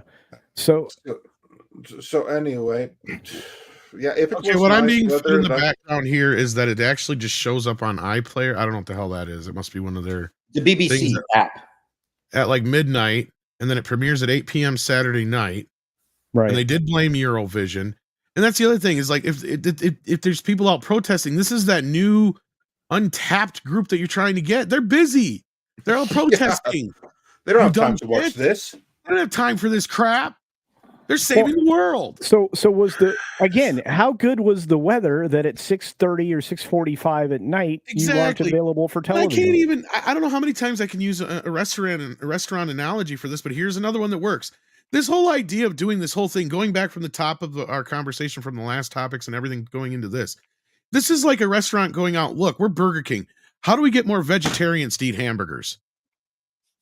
This is like exactly what they're trying to do. It's like you're trying to tap this audience that is never going to be interested in what you're selling.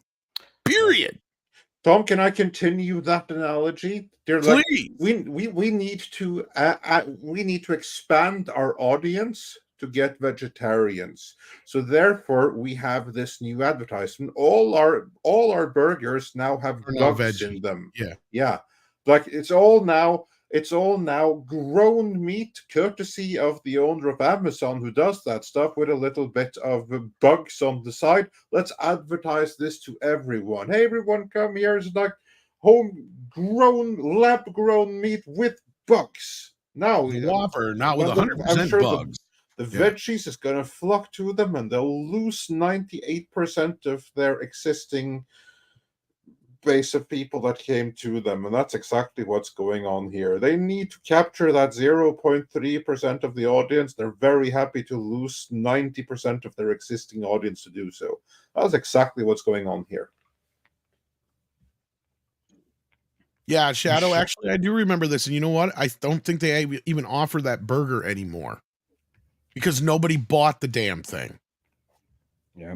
Well, on that note, I'm going to have to slide out, but I'll be dropping a video on my actual impressions. Sliders and burgers.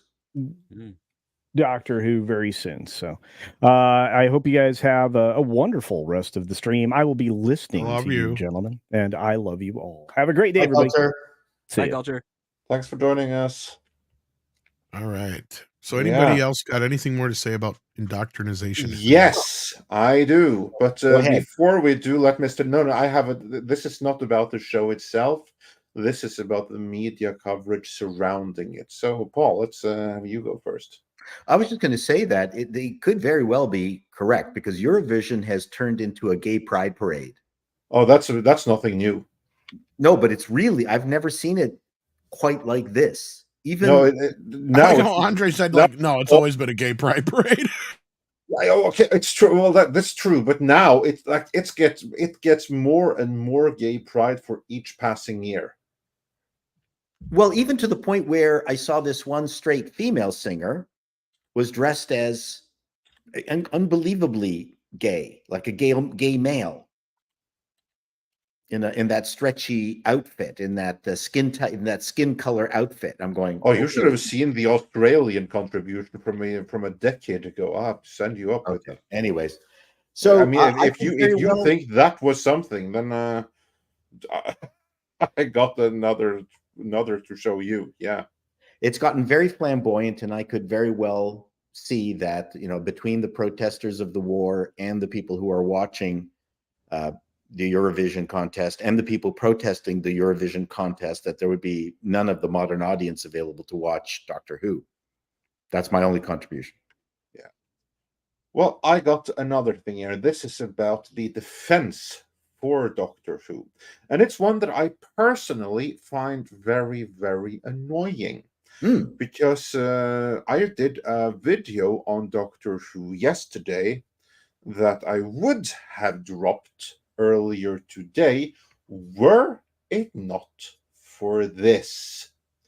I'm just going to find it and share it here because this is an article that dropped over the weekend. And it raised a few eyebrows because the initial reading of it was, "Sorry, straight white man, Doctor Who was never made for you." That was the original headline, and that's basically everything is right there in the title. It's like, if you're white and you're straight and you're male, you're not welcome to see Doctor Who because it just wasn't for you. You just haven't noticed before. It was always super duper woke. Not in the olden days, because the author of this piece never saw any of the old stuff. As far as she's concerned, Doctor Who began in 2005. And from there, the wokeness was always there. It's just become a little bit more prevalent. So basically, if you have any issues, then shut up. That's kind of like what they're saying. But they got so much backlash over this article that they changed it. You can see that right there on the right side. It says updated May 13th, and the change is mostly in the headline because they got ratioed to hell and back again. They got community posted on X, and I believe that this publication, Metro Co UK's, that their entire presence on X was taken down for a while there in response to this community note, because they were literally racist. Because again, they say sorry, straight white man, Doctor Who was never made for you. And then the change, the update was never made just for you. So that makes it a little bit better, I guess. You know what I hate about this? If you hit Control Plus, you can make the browser bigger.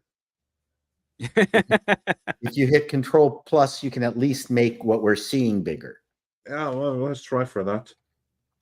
You're on a PC. You know what right? bothers me most about this is that... Does that help? No. I can understand that a lot of this stuff came from an era when a lot of LGBTQ people and people who are not white, let's say, may not have had quote unquote voices in entertainment or in the writer's room or in whatever, the director's chair, in the main roles, whatever you want to put it. I'm not going to deny that's not a fact, but we have spent the better part of the last 40 or 50 years. In fact, Paul, you spent most of your existence fighting for the rights of other people. I know you've talked about it. I can only imagine some of the things that you've done as far as like the marches and the other protests and stuff that you've done over time. Didn't need to fight for it in showbiz. I just want you to mention. Well, that's a good point. Well, and that was something I was going to say. Showbiz has always been pretty inclusive, regardless of what's on the screen, right? Like one of the jokes I love to say is there's always been gay people making movies. In fact, 90% of the people making the movies are gay. Like, what the hell? Randolph Scott, we all know this. I mean, but Cary Grant. I mean, it's like they're acting like these things were done in a way that was like, how do I put this? It's almost like it was done against them in some way. It's like, no, it's not like Doctor Who was meant, it was like against gay people or against black people or against whatever. It's just that it wasn't what it was at the time, and nobody's saying you can't update it in some way, shape, or form. In fact, the Doctor's a great example. It's set up in a way where the Doctor will regenerate every so many years, so you can bring in a new actor. But the way they're throwing it in your face, the type of people that they're picking, the audience that they're going after is exactly what we were talking about earlier. It's, and Andre finishing my analogy brilliantly, is that just that. It's like you're totally turning over your entire business to just get that small percentage of people on your side who are not going to give a shit anyway at the end of the day. They're not going to change anything. They're not going to become Doctor Who fans now because of this. They already were, or they're not going to be now because of it. That's the problem they're running into. And I've never been a huge Doctor Who fan, but I feel very bad for this group of people that are fans, because I'm looking at this stuff from the outside looking in going, God, I can't imagine if it's already bad enough on Discovery and some of the other stuff that we deal with. I can't imagine if they'd gone to this extent with some of the other stuff. Like, this stuff is just, it's almost like they're doing it on purpose to be spiteful at this point. Yeah, more or less. There's absolutely something. This is one where I can actually see where people are like, well, why would you do that? Like, this is like a Batwoman thing, right? It's almost like they have to do it now, where if they change anything, they have to admit defeat. I don't get it, because this has gone on long enough and far enough, and Doctor Who's a big deal. I can tell. I'm not going to sit here and shit on it or make fun of it, because I know I'll get roasted in the chat, and it's not like I have anything to make fun of. My point is just that it may not be my thing, but I can tell it's a lot of other people's thing. And a lot of people are upset about this. And every time something does happen, they get upset about it. And it's like the worst of the worst seems to keep happening to Doctor Who. So my thoughts and prayers are with those who are dealing with this shit right now, is all I'm saying. Yeah, my favorite era was the Christopher Eccleston era. It's too bad he only did one season, and then things blew What's up. interesting is my understanding is that the chat will correct me if I'm wrong, but my understanding is that the current showrunner, the one who's kind of like ruined all of it, the David T. Russell, or whatever his name is, when he came in, that's when your favorite Doctor left because the two Yes. couldn't work together. Correct. And he is very public about what kind of an asshole this is and how bad he is for Doctor Who. I believe that history is now showing that Eccleston must have had a point. And when you look at the article we just said, because what that article did, it basically pointed out how much wokeness there has been for the entirety of the David Tennant, i.e., Russell T. Davis era. So I'm kind of like thinking that maybe that whole era, as popular as it was with the fans, was something akin to Star Wars The Force Awakens. What I mean by that is that people at the time when it came out didn't hate it. Many appreciated it No, for what I it liked was. it. And then it's only when you see what came of it that you then go back and you view it again, and that's when the cracks start appearing. Again, I'm just speculating here because I'm not into Doctor Who myself. The only Doctor Who I have ever seen is like that origin of the Daleks with like the third or the fourth Doctor or whatever it was, which I have to admit was pretty darn good. I think the first Tennant era, if I remember correctly, and I didn't see every single episode, I think the hints were there, but they never went as far as correcting people with their pronouns. But they came close. Oh, I think the hints started in the very first episode of the Eccleston stuff. The Mickey character was horribly written and annoying, and he was the boyfriend, the black boyfriend of Rose.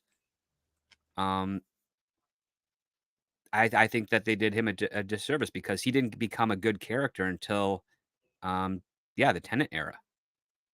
He was annoying, he was whining, he was clingy. He was not representative of a very supportive or even interesting boyfriend where you would think someone like Rose would actually genuinely like him and not superficially. I don't even remember him from the Eccleston era. Exactly. That's how badly he was written. Just Rose and him were fantastic. She was gorgeous. You know, it was a great run. He really put the drama and the pace into it. Everything was like hyped up and energetic. It was a really great. And they took advantage of the technology to actually have fun with the special effects. They've never had the ability to do that before. But I will say this, one of the key aspects of, the identity politics and the woke stuff is that they put in the characters that they think are unrepresented, but they also don't put any effort into them. They don't make them great. They don't make us want to actually watch these people. That is your key, that's your key identifier of whether something is woke or actually just genuinely having fun with a diverse character and giving us a character we can empathize, relate to, and want to watch. That red flag there was Mickey. I didn't equate it to a type of wokeism issue until after I learned that what wokeism was, which is about 6 or 7 years later, because it wasn't really in the lexicon at that time. It was just, oh, you hired this good-looking black guy to play the boyfriend of the character, but you make him a horrible character. That's insulting. Like, of course, Well, they did a horrible job with the stuff. trans Rose in the most recent run. Like, that individual did nothing, added nothing to the most recent run, like other than being there, standing as a prop. Yeah, it's the ideological version of fridging. That was that term that was used in comic books, right? So that's what it is. You're just there. If you could replace them with a table lamp and nothing changes, they're not a useful character. Is it because of their complete lack of ability to write decent stories, or is it because that is the thing that consumes them so much that they think by putting their heart on their sleeve that they've done the world a service? That, in addition to the pandering nature, the desperation of just, I want to appease these people so I have my angle in to get more work. I'm not even thinking about that. Yeah, well, that's But that's interesting. there now. Like it wasn't there too many years ago, but now it was a driving force for a while there between 2017 and 2022. Now it Well, seems to be fading out in some areas. I think people have mistaken art and what art is. So in Toronto, we have, and I was part of the time when it started, something called Buddies and Bad Times Theater, which was, I think, the first openly gay theater in the city. And guy, what was his name? Can't remember his name. Was put on the craziest stuff, very akin to Waters. What was Waters' first name? John Waters? John Waters. So it was flamboyant and it was anarchic because it was different from all the straight stuff that was out there. But then eventually you become a parody of yourself.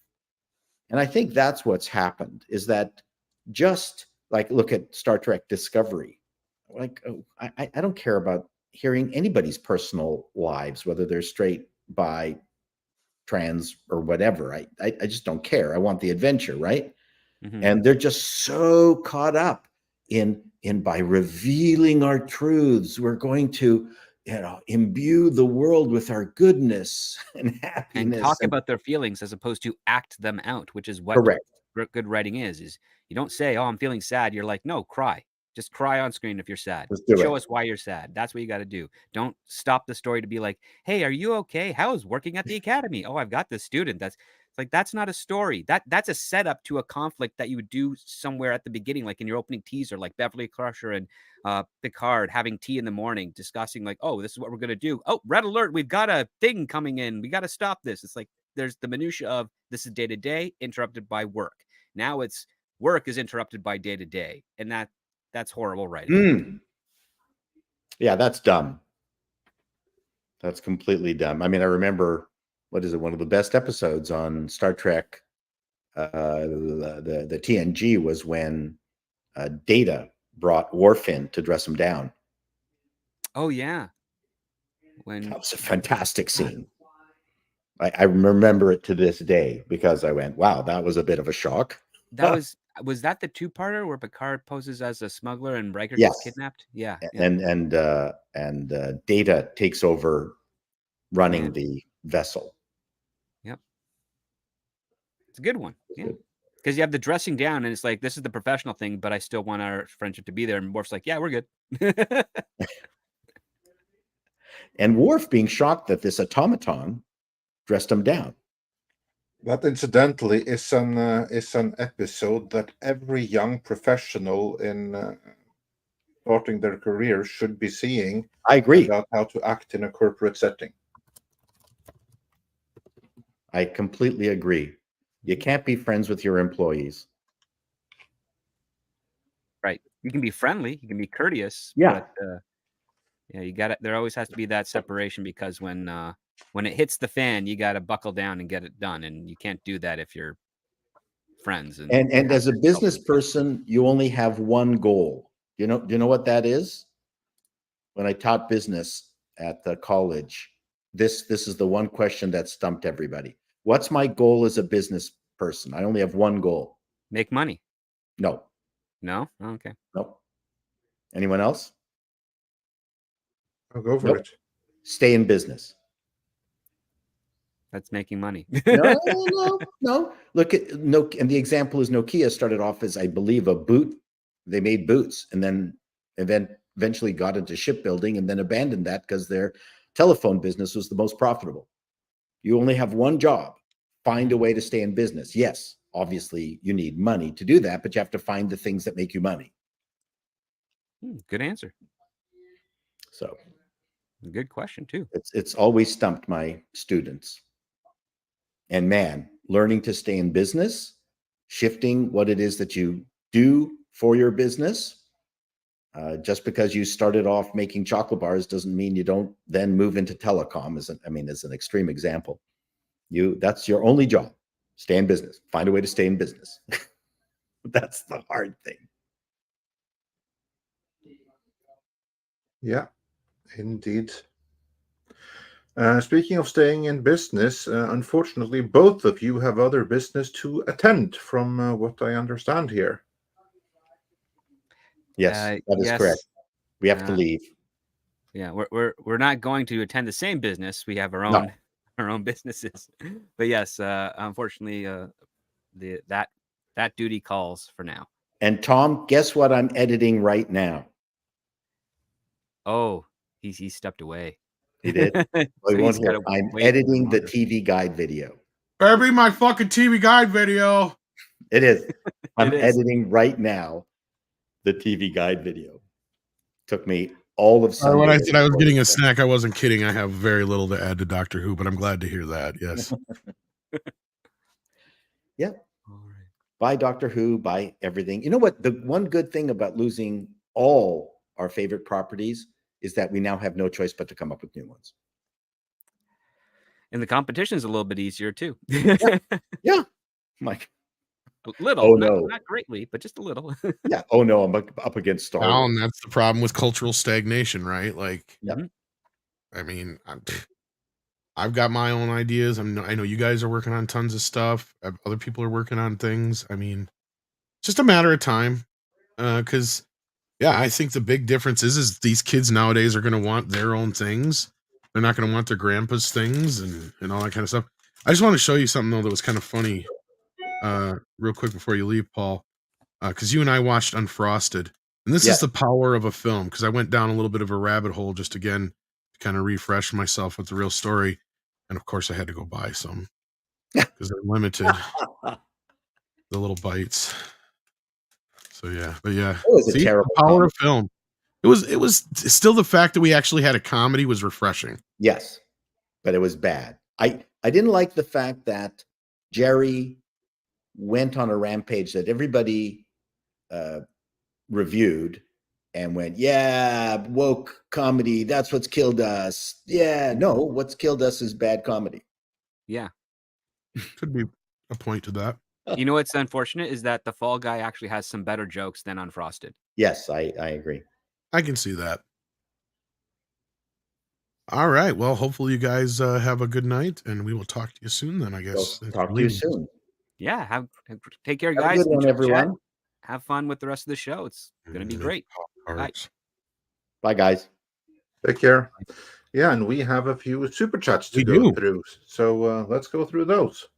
And I think this is the one that kicked us off on that. So thank you, Nightwish fan. Hopefully you did get your $10 worth. Samuel Main gifted a membership. Thank you for that. On the Rumble side of things, looks like we got a few viewers over there if our numbers are accurate.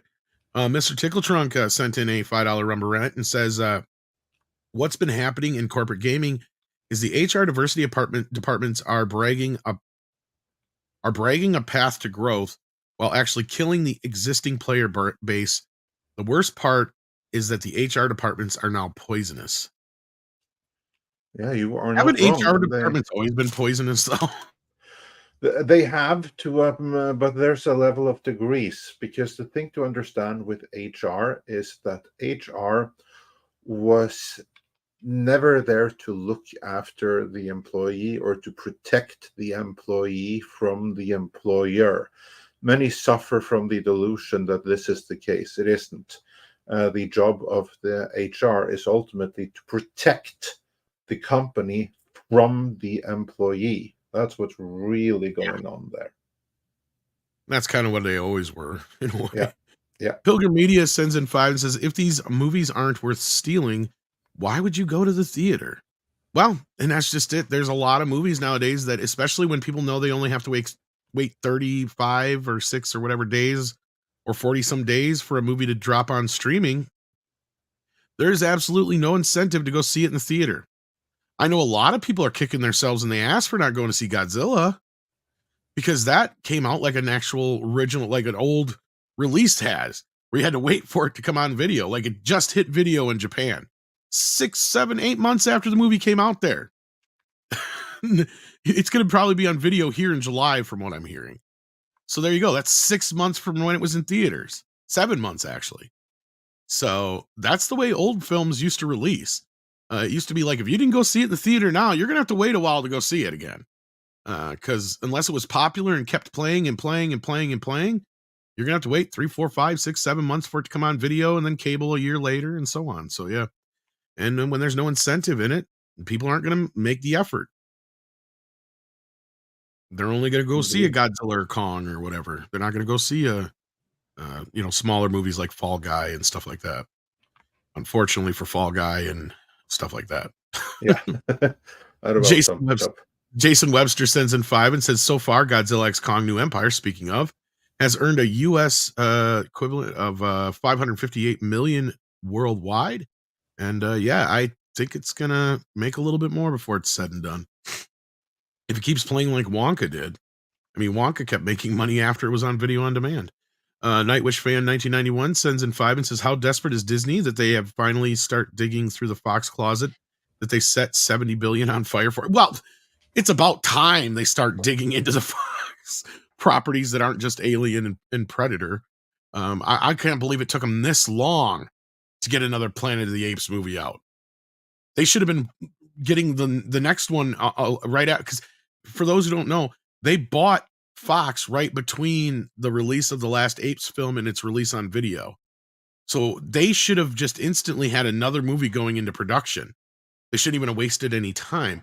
Now here we are. It's been 2017 was the last time we had an Apes movie. That's what, 7 years? That's too long.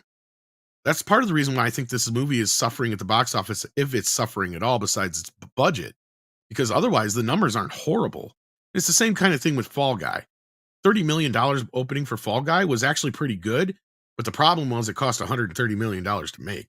Should have cost half that. But that being said, yeah, I mean, they need to dig into their Fox catalog. In fact, Robert Meyer Burnett told me the other day that there's only been one movie that Disney has remastered in 4K since they bought Fox. So it means all the 4Ks that they've released of Fox were ones that Fox did before them. That's embarrassing. And that's probably another reason why the James Cameron movies, we know this now, are just up converts of the old masters. And that's why people are in such a tizzy over them. So when we say that he personally approved, is that kind of like when he personally approved the latter Terminator movies and stuff? You didn't care that much about it? And this is also where I tell people, like, don't buy into this. Oh, the problem with the Terminator 4K is that's the 3D version that was used, not the other. No, that's exactly how James Cameron wants it to look. Okay, that's a whole nother conversation to be had. But yeah, so I don't know what movie it is that they've remastered in 4K that does, because he didn't tell me, but I'm guessing it's either Speed, because that's one of the only ones they've released since then that it didn't have like any knowledge of beforehand, or they haven't released it yet, whatever it is. Or maybe he's talking about Avatar, but I think that already had a 4K master ahead of time. So yeah. Otherwise, I don't know what because he was all pissed like me that they didn't remaster the Planet of the Apes films in 4K for this movie. They should have. I mean, it's such a waste of opportunity. It's so easy to like release a 4K box set of all of the Planet of the Apes. Do especially the original.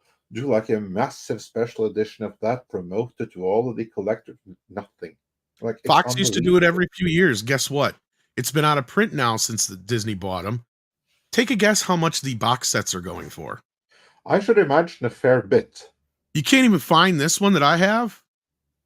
And this one, I would imagine, is probably going for close to, but like the big ass ones are going from anywhere from $100 to $200 easy. Like Yellow Flash was pissed this weekend because he wanted to buy them. He's like, I ain't got $200 or $400 to be spending on one of these sets. I'm like, yeah, it sucks when shit goes out of print, doesn't it? And these aren't even the greatest of scans either. I mean, they're okay, but I mean, they're from back in 2008. Meaning that you could do a proper restoration by then, because that's like especially the first film. Yeah, especially the first film. A lot more could be done with that, and it's so frustrating that they haven't. Like, there's no reason why they shouldn't. None at all. Like, the only two that really got any love in this set that I think come from the negative are the last two, because it has the extended cut of Conquest and Battle on them. And I think those are the only two that come from the negatives, maybe the last few, but I'm almost sure that the first movie did not come from the negative because it looks like crap. Yeah. And they spent a lot of money on that movie. So if they went back to the negative and actually did a 4K scan of the original film, I bet it looked amazing. Such a They even had no-brainer. 70 millimeter blow-ups and stuff of that movie. So some of it might even have been shot in 70 millimeter. I'd have to look. Anyway, moving on. Joe Pat says, with $4.99, I went to a minor league baseball game this weekend. Ticket was less expensive than going to a movie. Penny for your thoughts. Well, it's a minor league game, that's why. But now go to see a major league game, you'll spend a lot more. And that's kind of what I've said before, where when people gripe about going to see the movies being expensive, it's like, well, it's not as expensive as other things, but yeah, it's not cheap. But here's the thing: movies are getting more expensive. Yeah. But then again, so is everything else. So relative, it stays pretty much the same. Movies are still much more affordable than many other things, even though they are more expensive. Like the smaller theaters in my area, I can still get in for like $10-$12. But like if I want to go to one of the bigger, better theaters, I'm going to spend $20-$30 easy, depending, so yeah, like if I have to reserve a seat, sometimes I'll get another seat next to me just so I don't have somebody sit next to me. But yeah. Anyway, Fierce Sundown sends in $4.99, or in case somebody else wants to end up going with me later down the road, which does happen. Fierce Sundown says, used to be a bad movie, killed the next series box office, X-Men 3 versus First Class. Now Hollywood's brand is damaged, where all movies are affected by a bomb. Kind of. I see where you're coming from here, and you're not wrong, because Andre and I are massive believers that you can't always judge a movie by its box office necessarily, especially a sequel. You kind of got to go off of the film before it. Exactly. Like I was bringing up earlier, like Dawn of the Planet of the Apes made $700-some million worldwide, and it was an exception for the franchise. But I think that was mainly because of the how good Rise of the Planet of the Apes was. And you have similar situations in Hollywood where like Spider-Man 3 was the highest grossing Spider-Man movie until recent years. Well, that was because Spider-Man 2 was so freaking good, right? Like that's why. There's tons of examples of that. I'm sure Andre even has a few, but yeah. Oh, absolutely. There's so many examples of just that. One of my go-to ones is the Transformers franchise. Bumblebee was punished severely for how badly the I think Last Night was the last one before it. Which one? I think The Last Night was the one just before that. Yeah, and because they were billion-dollar movies until they suddenly no longer were, and the one that took the brunt of that was Bumblebee, because at that point the audience had just had enough. Yeah, and then this last one did better than it probably should have, unfortunately. Yeah. I don't think I've hated a Transformer movie as much as I did that last one. Oh my god! No, because that one sailed off the goodwill. Whatever that got was the goodwill of Bumblebee. I regretted spending that $25 on video on demand real fast. I would actually had rather had seen it in the theater, because as a single person, it would have cost me less. But now if I had a family, I've been like, okay, at least I only spent $25 as opposed to $100. So yeah. And then we got John Apocalypse, who's been a member for 20 months. Thank you for that, John. That's a huge win. Joe Pat's been here for 37 months. Holy crap, that's over 3 years. Sturgeon's Law has been always been a problem. It's just gotten worse, not better. Are you familiar with Sturgeon's Law? I'm trying to remember which one's not top of my head. That's something I'm gonna have to look up. Law. I'm trying to. I know it. I'm trying to remember which one it is. Is the advantage at stating 90% of everything is crap? Yeah. Right. Yeah. That's that unfortunately is becoming more and not less true as a general thing. Not saying yes that's a happy state of affairs, but it is what it is. So basically, it should become Tom's Law. John Apocalypse has never understood why not make movie tickets cheaper. Well, here's the problem with that. They'll never go down.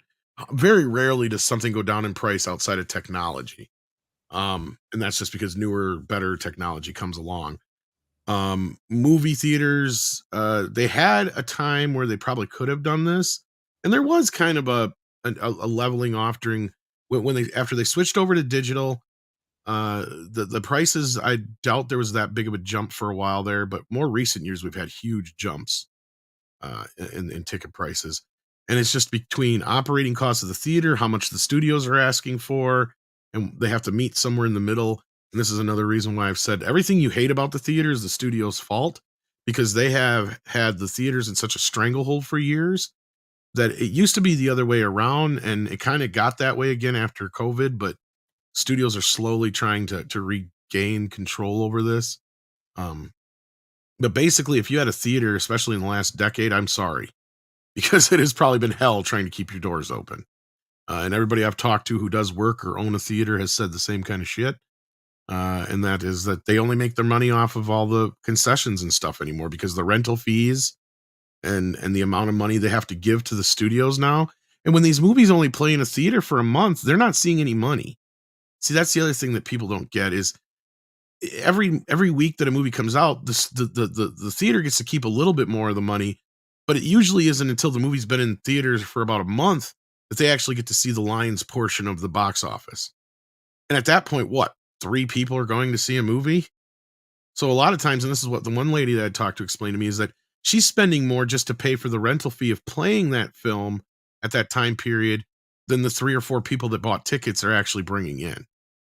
So it's a bad trade-off for them a lot of times when a movie is, when they're actually making the most money off it, nobody's going to see it. So it's kind of a lose-lose scenario for them. But anyway, it's caused this snowball effect, and that's why theaters suck now, mainly. But Andre, I don't know if it's the same over there in Europe, but I would imagine so.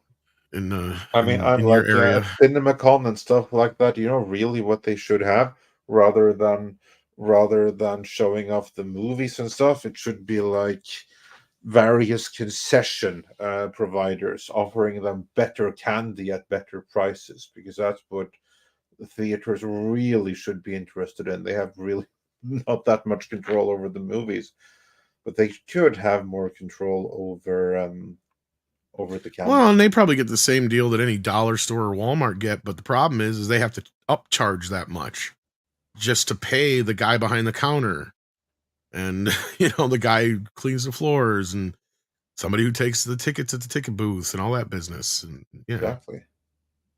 and that costs None of money that and stuff overhead. comes for free.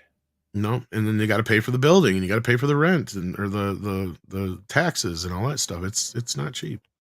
ActionCom sends in 5 and says, when was the last year where the old rules of Hollywood cinema applied, and don't say 2015? Like, what do you'd have to be more specific by old rules of Hollywood, but I mean, I guess no, it'd be before 2015. Yeah, how old and which rules? Because there have been different sets of rules at different Yeah. times. I would say that the time period that kind of led us down this path to where Hollywood screwed up was the DVD era, because that was an era that was, because I've said this before, the 80s and the 90s were probably the most profitable time for them, and then leading into the early 2000s as well because of that. And that was like the penultimate was the DVD era, because then Matt Damon said it best in that one interview where he's eating the wings, where he said, we could make a movie and it wouldn't necessarily make money at the box office, but it would always recoup whatever on DVD, right? And that was a big deal for them back then. And so probably I would say 2001, 2, 3, 4, somewhere in there, because then they started switching over to only worrying about blockbuster hits and trying to get the big money. In 2008, 9 or whatever, when Iron Man came out and after Spider-Man, and everybody tried going for the comic book gusto. That, I hate to say it, but comic book movies really did ruin the industry. You know what? I would like to modify that a little Please. bit, because you just got me thinking. I think it was the Blu-ray HD DVD format war. Yeah. I think that is what was massively destructive, because all of the other things, whatever mistakes that were made during the DVD era, they were also fixed by the DVD era in a sense, because DVD brought in so many money. DVD is the best thing they ever did. It was a get out to jail free card. It allowed so many more movies that otherwise there would be no market for to happen. Now, what ended it? Well, ultimately it was streaming, but they rushed it on with this stupid, pointless format war. What they needed to do was go into a closed room and basically just snuff out HD DVD right away, so the industry supported Blu-ray from day one. And the industry could basically just be fully behind and facilitate the shift to high definition. The human consumers would have been all about that, while they actively fought against streaming tooth and nail. Just because there may have been some level of demand for it doesn't mean that couldn't have been vanquished. What brought about streaming was the format war, because that's where they lost a ton of people to streaming and to piracy that they never ever got back again, and people that never moved on from DVD. They could easily have done that if the industry had just backed Blu-ray from day one. I think that was the critical mistake. That's what opened the door to streaming that eventually took over. Streaming is what changed everything. Because the moment they no longer had that DVD or that physical media revenue, that's when everything went to hell. And that's when they started a new format war with streaming that really destroyed everything. And that wouldn't have been an issue if they had just realized that no, streaming is an enemy. Streaming is something that we have to fight tooth and nail because it's going to kill our business. And that's exactly what has happened. Streaming is what killed Hollywood. That's the point of no return was streaming. Yeah, I have to agree with you. Actually, I think you're on point there, and kind of their biggest mistake was thinking that Blu-ray or whatever the HD equivalent was going to be would be as big as DVD. That was their fallacy, because DVD took them by surprise, and I brought this up before. They never expected DVD to take off the way it did, and when it did, you're right. It gave them a get out of jail free card, and instead of locking them all themselves in a room, like you said, and then maybe they would have realized, oh, we're being played here, and you're right. They should have treated streaming like the redheaded stepchild. It's the final stop for a movie. Sure, they can make some money off it, but it should be like after it's hit video, after it's hit cable, in between being a network, the network premiere or whatever. That's when it hits streaming. You can make money on it, but you make pennies per item rather than dollars per item, which is what you did with physical media. Because that's the one thing that I never got with. Why the hell are they rushing for streaming? At stream, like whenever you sell or you rent a physical item, you earn a couple of dollars on it. For per stream, you make a couple of cents if you're lucky. It's gonna take 100 to 300 individuals doing a stream to make up for just one lost physical media sale. So why the hell are you rushing or facilitating streaming at all? It needs to be fought. Well, and I think I know why. And I think they went into this with the mentality where I had said before, they look at it, and this is why this goes back to when they dropped Dune and Kong and Wonder Woman 84 on streaming day and date. Remember? I said they're looking at it right now as, oh, well, we'll drop one big movie or two big movies a month, and it's the equivalent of somebody buying a Blu-ray or DVD. But it's like, and to them, they are like, oh, well, we're guaranteeing that they're basically buying this. It's like, yeah, but no, you're cutting yourself off there, because what if you have a huge hit like Godzilla and Kong, where people are going to buy a lot of Blu-rays and DVDs of that because kids like it, right? You're not keeping that in mind. And I think Universal learned their lessons with Trolls on that one. Because if you remember, I remember Walmart, at least at my Walmart, I don't know if you guys out there do, there was a wall of Troll movies for months because they couldn't sell the bastards, because the damn thing was already out on video on demand the same time it was in theaters.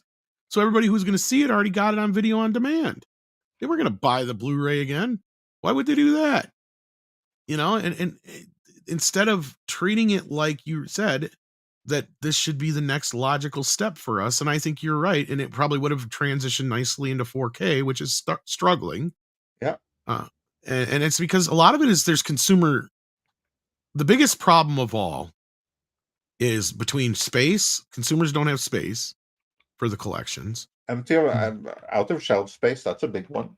Yeah. And B, confusion. There's so much confusion, and this is why I want to get back to 4K for you guys, and I apologize. I've been trying to get stuff going in the background to find a better time for it that works for everybody involved, and get a few other voices involved. But that being said, it's just that some people don't even realize that their 4K player can play Blu-rays and DVDs and CDs. There is a portion of the market, and I know some people out there are probably giggling and laughing, but you shouldn't, because it's an honest fact that some people don't even realize that. And this is a marketing problem. This is not a them problem. Because remember when DVD first came out, they made sure that it was a point that you knew that DVD player that you bought now could replace your CD player in your home. They made a big deal out of that. You don't see them they didn't make a big deal when Blu-ray came out that it could also play your DVDs and CDs. Same thing with 4K. And in fact, it can make some of your Blu-rays look better than they ever did before on your 4K TV. Because some, like Sony, has a fairly decent upconvert for some, depending, sometimes it looks like crap. It just depends. But that being said, I think it's a consumer problem or a marketing problem because they haven't allowed the consumer to understand what this is all about, how it works, how it's better. Because that's the other thing they don't want you to know is, by the way, those streaming copies that you're buying, guys, chances are the Blu-ray at the store that's half that price or $5 cheaper, $10 cheaper, looks better. The 4K version you bought is some bit-starved, washed-out version of it. Andre knows what I'm talking about. Absolutely. Yeah, I'm the one that gave you the term bit-starved. Exactly. Bitrate starved, yeah. Yeah, bitrate starved is one of your terms. Just think about it. When you watch a stream where the native stream file is, I don't know, maybe 12 gigabytes or something like that. Exactly. And it's 2160p. And then the full Blu-ray file that's on the actual Blu-ray is 40 gigabytes. And it's 1080p.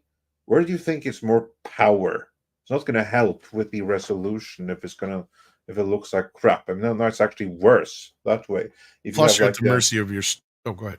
Yeah, exactly. You're at the mercy of everything you have. So, yeah, no, the physical media is better. It's a general thing. Yeah, if you got a bunch of kids and your family's online, guaranteed you're not getting a full-fledged stream. No way. Not unless you've got the world's most powerful internet. Anyway, but that was this one here. ActionCom. I think you answered your question. I think Andre is correct. It was the format war is what fucked it. We had to think about it and discuss it, but we arrived there. Yeah, it was the format war. The HD, DVD, Blu-ray format war that fucked it. Should have just gone with Blu-ray right off the bat. And then that mixed with them cashing in on comic book movies early on. Because as I point out many times, people forget the majority of the early comic book movies we got were trash.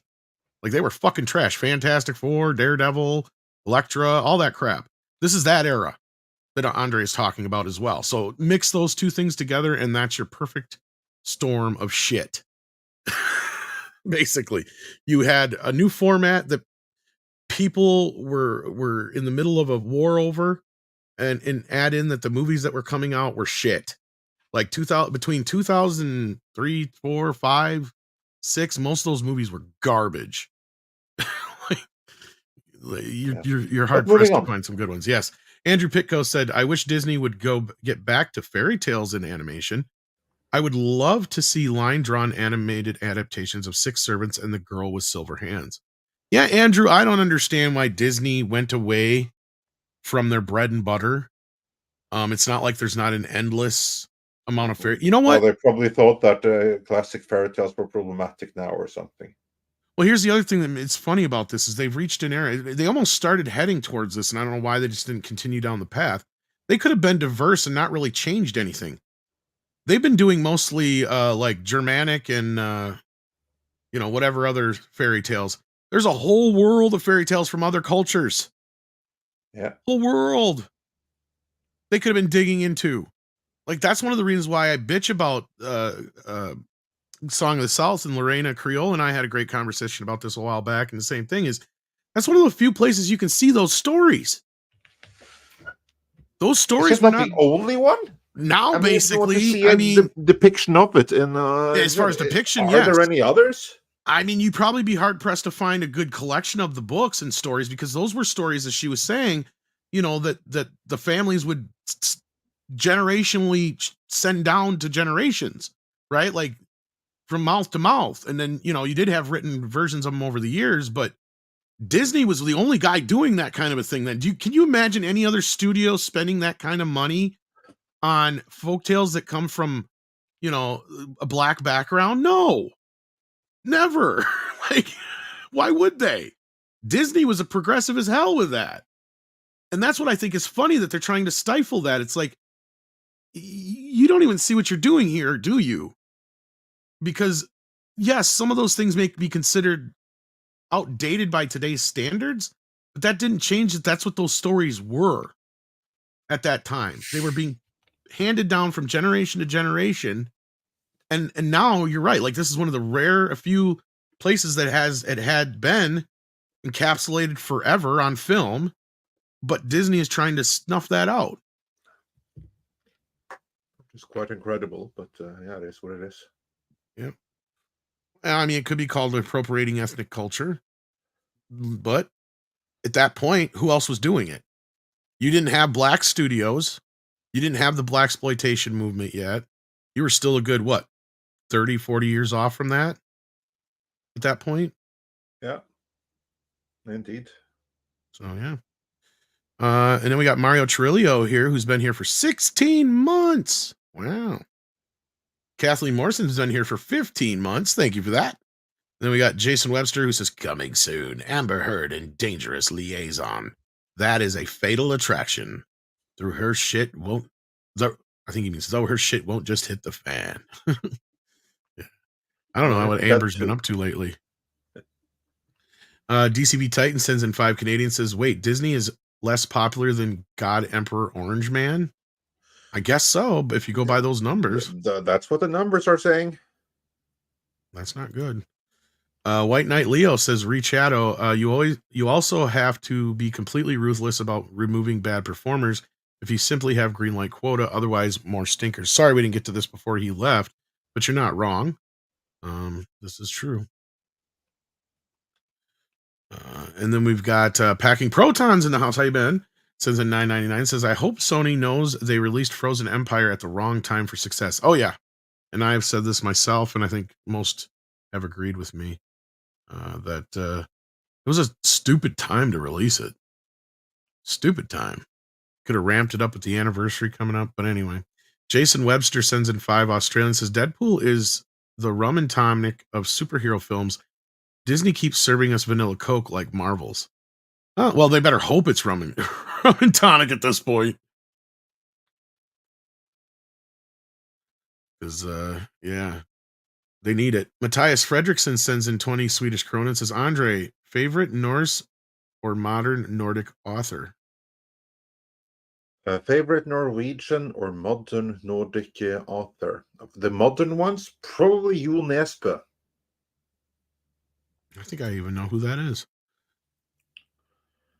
Packing Proton sends in $4.99, says, Disney sure knows it does not want to be a theme park company anymore. They are chasing Hollywood. Well, they always did. Here's the thing. It's like they forgot that they made movies that brought people to the park. And we've had this conversation a million times over, but it's true. It's like they forgot that. And then they forgot that their classic films were the main draw, right?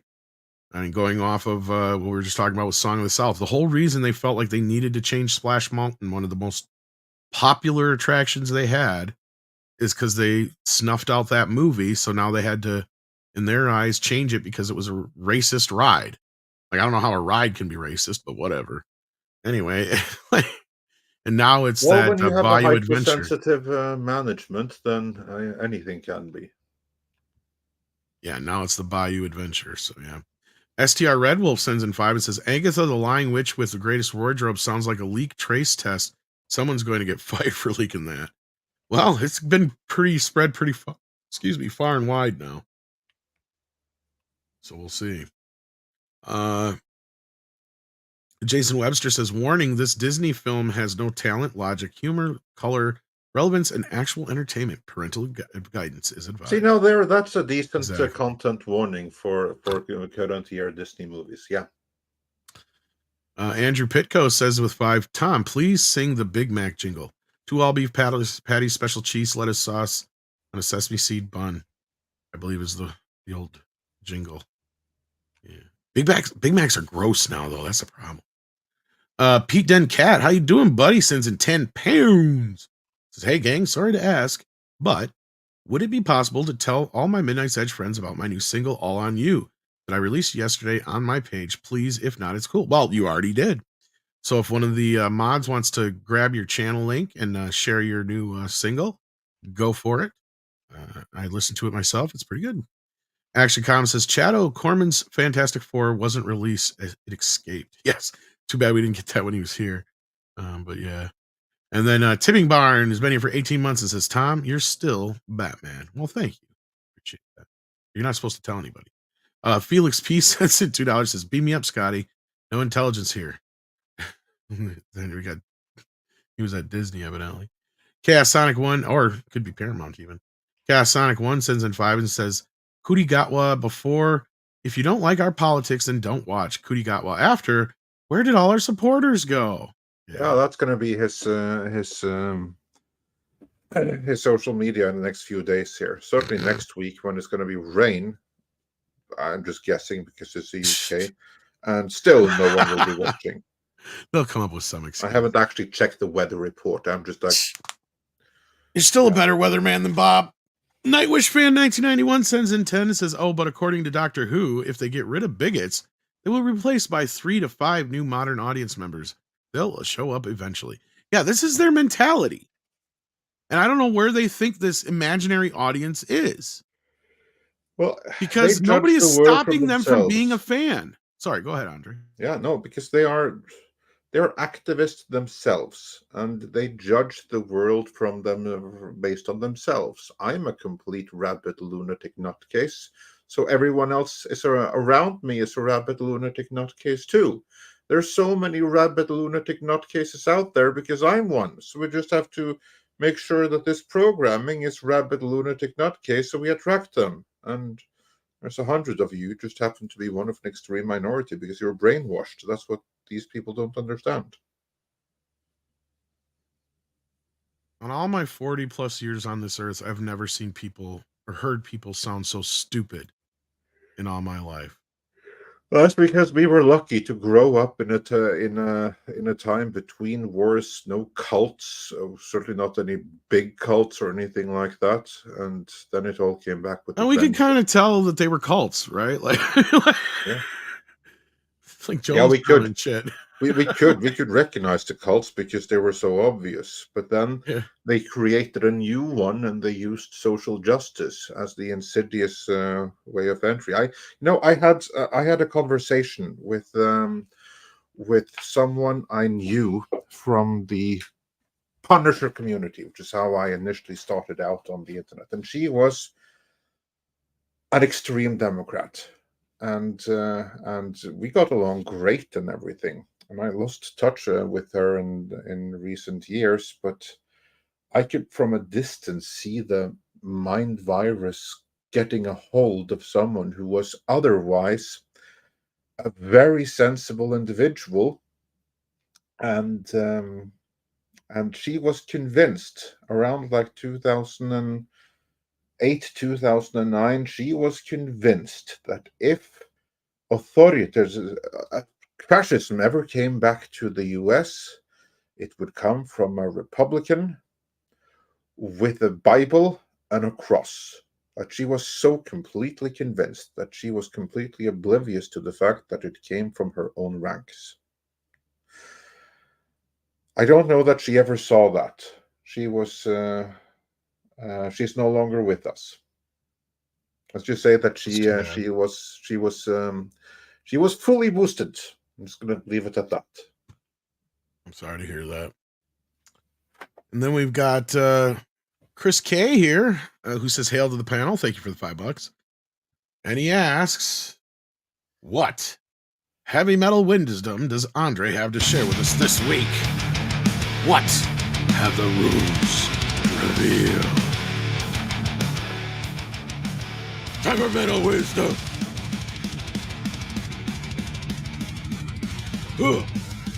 Yeah, I'm thinking. I should You have got prepared for this. 30 seconds to think. Yeah. Last week there was a concept that I unfortunately missed, but I think yes, okay. We have some heavy metal news. We have some good and ironic news depending on how you look at it. A couple of weeks ago, I reported on the epic heavy metal, that's black metal, physical store in Oslo, Helvete.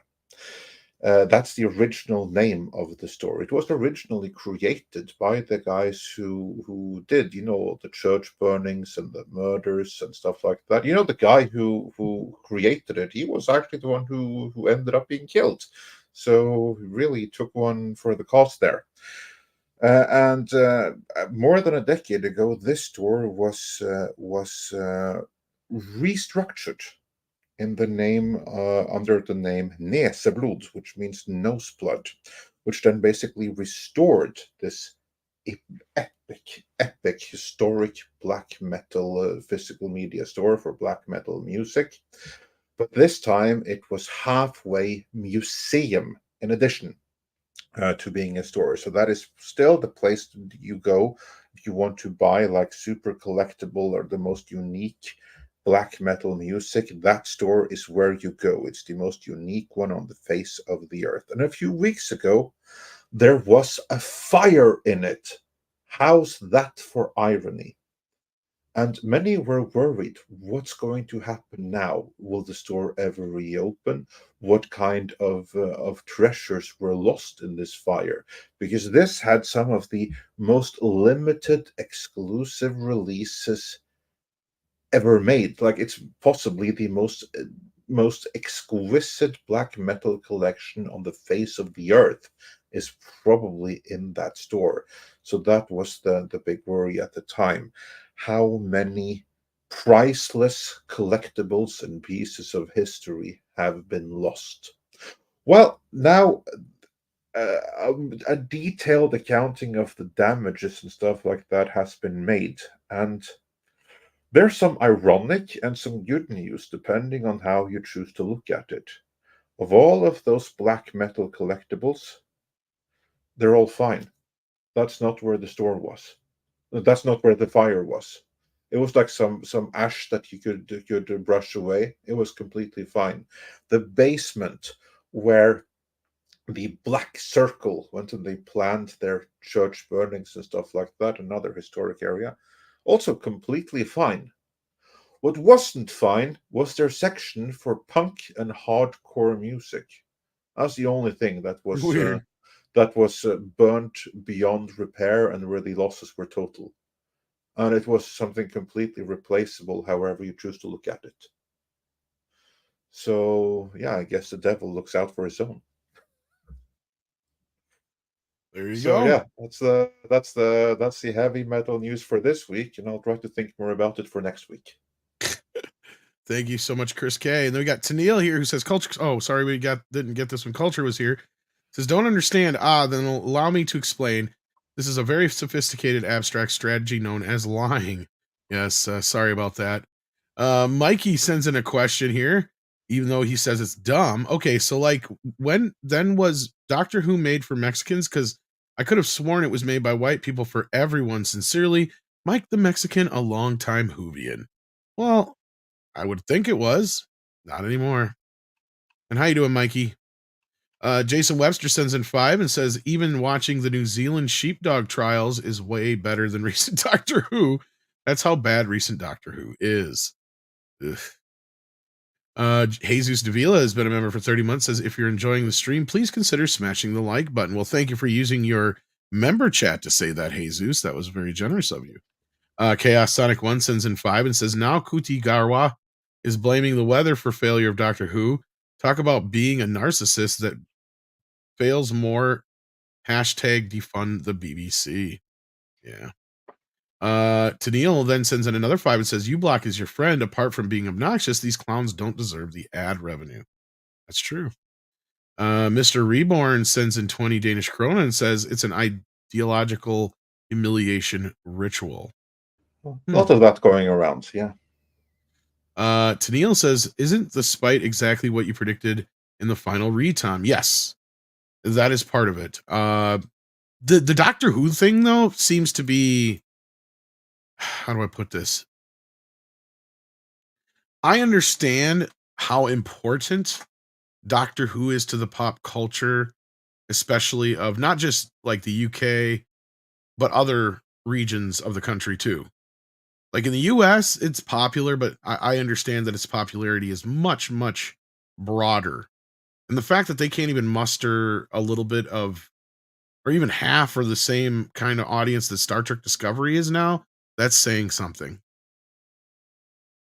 So they have destroyed this. So this, I don't know if I would chalk this specifically up to the final re so much as Doctor Who has been under attack for a lot longer, it feels like, than some of the other stuff, and it's been relentless and they won't let up.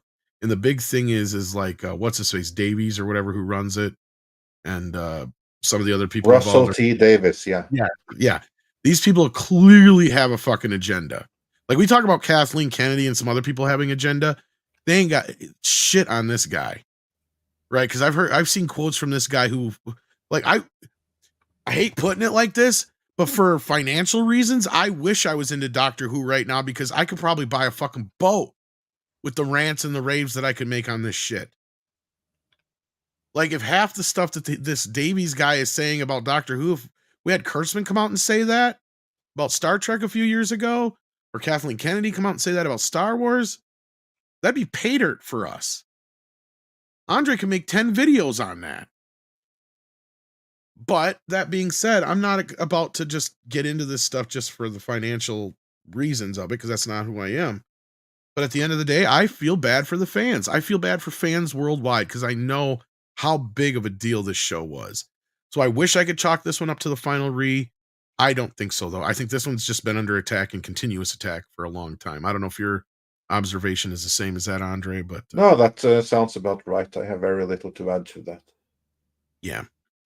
To where I think a lot of the other stuff you could chalk up to just plain stupidity. This is intentional.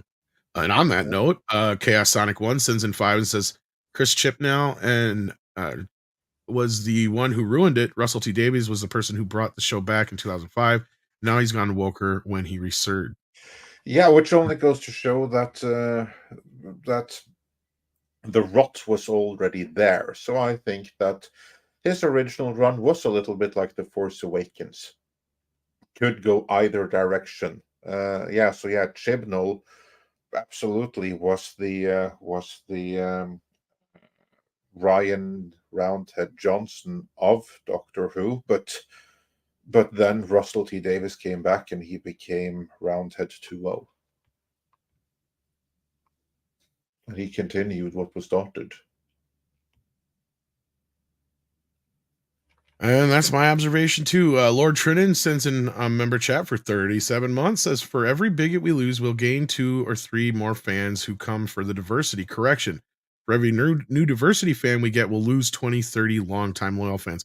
I'd add another 0 to each one of those. I'd also add a 0. Beyond that, yeah, it's I have no fault with the observation. Yeah, no, 100%. Yeah, and I've seen this quote now at least a half a dozen times. And this is what I'm saying. Like, this is a pay dirt quote if it was Kathleen Kennedy saying this right now. You know what I mean? Like, oh, fuck. Like, give me 10 videos about that. Anyway, Paulus Plain says, the UK has a Gulf Stream, gray skies most of the time, the Doctor Who ratings. The British are smarter than that. Long live Banger and Mash, perfect pub lunch dish, the poutine of the UK. Well, that's what I mean. Like, I know for you guys over there, it is a big deal. Right? I get it. And it's also just an excuse in this case. It would be true if it was something popular. Like me, like I okay. Now, personal in a regional way, like I said, there was a few people who clearly didn't show up to our Lord. Why do I keep saying Lord of the Rings? Because a lot of Lord of the Rings talk going on in the background. That's why. Planet of the Apes this last week, a few people didn't show up to the screening that had bought in seats. I noticed, but I said, yeah, the reason for that was probably because we had the 2 or 3 nicest days we'd had all year in Wisconsin. That's one small area as a plausibility, and I'm talking maybe a handful of people didn't show up to the screening that bought tickets. This is a totally different scenario. You're talking on a grand level over many different places, and it's not like it was just the UK that was interested in this or upset about this. So yeah. So, but that being said, I understand it's a big deal. It's like a football game or something even bigger, like the Super Bowl kind of thing. Jason Webster sends in 10 Australian, says, how is it for real Doctor Who fans? You know that scene in Casino Royale where Bond is struck in the nuts with a knotted rope? That's how real Doctor Who fans feel after watching recent. Yeah, I can believe that. I can believe that. Very literally, that's exactly like. I mean, that's kind of like what they intended to do, though, and that's where they intended to hit you with their direction here. So yeah. Then Paul or Tennille had one for Paul earlier. Sorry, we missed this one too. Before I refresh my stuff, I don't think I had all the super chats. That's part of the problem. So this is my fault, most likely, that I missed all these. It says, remember the shuttle pilot in Mass Effect 3? That's how it's done, right? The Wokies essentially write the character as, hello, my name is Gay. Gay, gay, gay, he's so fucking gay. There you go. Paulus Plain sends in 100 Norwegian krona and says, Poutine now, Andre. He wants you to try. We'll see you next week. Yeah, maybe. Yeah. We don't really have it here in the U.S. Oh, okay. It's not a thing here. Oh, all right. Well, then I've said this before. If it was ever going to become a thing, it would probably start more in my area, like with Culver's or somebody like that. I could see them trying it first. Well, then ask me in 5 years and see if I've gone to Canada in that time. I'm surprised it hasn't permeated the culture here, but a lot of us are like, why would you destroy cheese curds like that? But that's just the way we kind of look at it. High Dragon Star sends in 5 and says, can woke return to being organic and acceptable, or have they gone too far? It seems that we need better channels to get better writers. Well, I don't know if woke will ever be organic. Right. Here's the thing. It's commie propaganda, and the mask is off. See, now there's things you can do that could be considered woke that are good. That's the thing, yeah. Because no, there's nothing you can do that's woke. What you can do, and this is the evil game that they play. They'll take, for instance, something like the original Star Trek, which was always humanist, and say, "Oh, look, that was always woke." No, it wasn't. So what you can do is you go back to traditional humanist entertainment with humanist messaging, which they deliberately will conflate for being woke, even though it isn't. So no, there is no way for woke to return to something that it never ever was. What you can do is bring back woke deliberately tried to for you to confuse it with. That's what you can do. Yeah, basically, that's probably the best way to put it. Yeah. And then we got Embrace the Apocalypse with 35 South African rands. It says in South Africa, ticket prices have gone up 214% since 2012. Yeah, that's in that period I was talking. They did drop prices 40% in 2010, which kind of saved the theaters. Well, South Africa has other challenges, though. I mean, or do you mean 2020? Because otherwise, your math doesn't add up here. I think he means no. He means 2012. Remember, this is South Africa. Well, yeah, but how can they go up and then drop the prices? Because they have other issues in South Africa. Or they dropped the prices, then cranked them back up 214%. Yeah, like again, there's a large. I'm not claiming to be an expert, but they have larger economic issues in South Africa that would help explain that. Yeah. And then on the Rumble side of things, Megadeth Sarer, if I'm saying that right, Sarer, sends in 5 and says Cameron's Fantastic Four is inspired by Stan Lee and Jack Kirby's run of Fantastic Four. You should see the video called We Are Fantastic Four by B-Mask. I think you will like it, Chato Hale. Oh, well, I'll try to find that for him. Also, I have become a huge fan of Megadeth as of late. Mr. Tickle Trunk sends in 5 on the Rumble side and says, I wish theaters would just have franchise events, show Lord of the Rings extended again over 3 weeks. Let's watch Big Trouble in Little China. I'd personally pay to see 2001 on the big screen, etc. I did that last year. And they do that sometimes. Yeah, it's honestly one of, if not the best theatrical experience of my life, was seeing 2001 and Space Odyssey on the big screen. And probably it was just a 4K Blu-ray blown up on the big screen, but still, it was unbelievable. Which I believe that 4K Blu-ray comes from a inner positive scan of like a 70 millimeter print or something like that, because I think they don't have the negative anymore because it's been struck so many times. But yeah, something like that. I think it's on the making of, they talk about it. Somewhere I seen them talking about it. It still looks very good for the Blu-ray, or for the 4K Bluray though. Oh, it looks incredible. Considering, yeah. Cyrano 2960 sends in $5. Says, simple question. Gen Z wants instant gratification. Or simple explanation, not question. I don't know why I said that. Yeah, they do. And that's kind of where, But to be fair to them, though, it's not their fault. They've been raised that way. That's what they have been subjected to. That's what they've been trained to. They didn't choose for that to happen. Tadil says with $2, next topic, please. And then, oh, never mind. Success. Huzzah. Yeah. Money well spent. We try to move on to topics as much as we can as possible and not drag them out. Mr. Tickle Trunk sends in 2 on the Rumble side again. It says, Tom, that's a fallacy. People tend to think TV DVD combos are the worst TV and worst DVD player, or they wouldn't be sold together. That's also why people don't use their 4K player for anything else. Well, that and the thing I've run into is just people don't even realize that it is capable of playing it. Like, that's one of the questions I get most from 4K for you listeners, besides, when certain movies are coming out on disc, is what's the best player to buy, and does it play my old stuff? Believe it or not. So, yeah. And then Mr. Tickle Trunk also sends in another 2 on the Rumble side and says, this is also why Google won the search engine wars. It was the first one to only be a search engine without pushing an email or news or service, etc. I never thought of that, but that's a good point. And Gmail also, they had too as well. Yeah. They also had great marketing. Just Google it. I heard that before I knew what the hell Google was. They got themselves into a couple movies early on too, I remember. Yeah, that was influencing with the marketing and stuff. So so that's marketing done right. But delete that. Now they've got us to a point where we damn near have to use them. I know you found ways around it, but I can't. DCB Titan sends in 5 Canadian, says, we grew up in an era where the world wasn't padded by the idiot errors, got well acquainted with Darwin. Yeah. And Skull Leader, I think is how you say it, 2016, sends in $20. Thank you so very much. Says, Disney been mining IP for years. Kimba the White Lion, Lion King. Yeah. Japanese, all those fairy tales from Europe, all endings changed to be ice. Yeah, but they could have done it more. And not only that, they could have leaned into it more, is what I meant. And I wasn't a big fan of The Frog and the Princess and some of the other stuff they did in that era, but that was kind of the path they were headed down.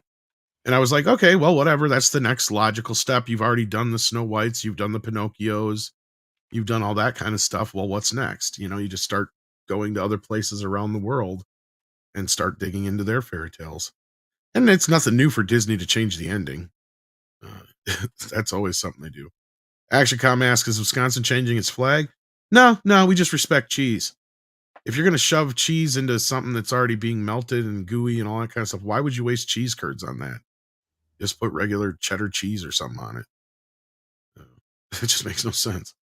Tennille says, look up Bat Metal. It's basically Bat Tom plus metal. Oh, yes. One of the inspirations for Bat Tom. The only thing that's better than Bat Metal is Bat Metal Returns. Yes. Yeah. Have they done another one in a while? Yeah, there's a third one.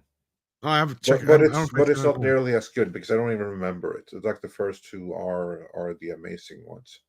And Tom, that music, incidentally, is death metal. It sounds like the Cookie Monster. See. The more Tom knows. And Tennille points out that it's on YouTube and has 57 million views. Wow. It's crazy. Yeah, I remember when that came out. I remember Bat Metal 2. I don't know if I've seen the third part, though. I have to go look at the after the show. I remember they were working on another one last time I had checked in, but that was a I while believe ago. it's Bat Metal Forever. Maybe I've seen it. Chaos Sonic 1 sends in 5 and says comparing 2005 Doctor Who to Force Awakens is actually insulting because Doctor Who was good. Ask Nerdrotic on how he ruined it.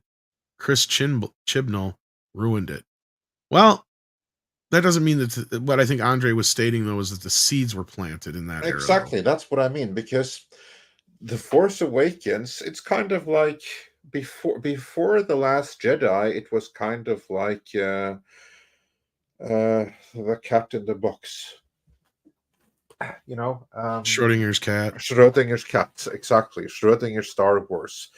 How good or how bad it ultimately ends up being depends on what comes next, because that can reframe the whole thing. Very little bad. Like, people nowadays hate The Force Awakens. That was not the case when The Last Jedi came out. It really wasn't. People have come to hate it now. Some very, very few hated it right off the bat.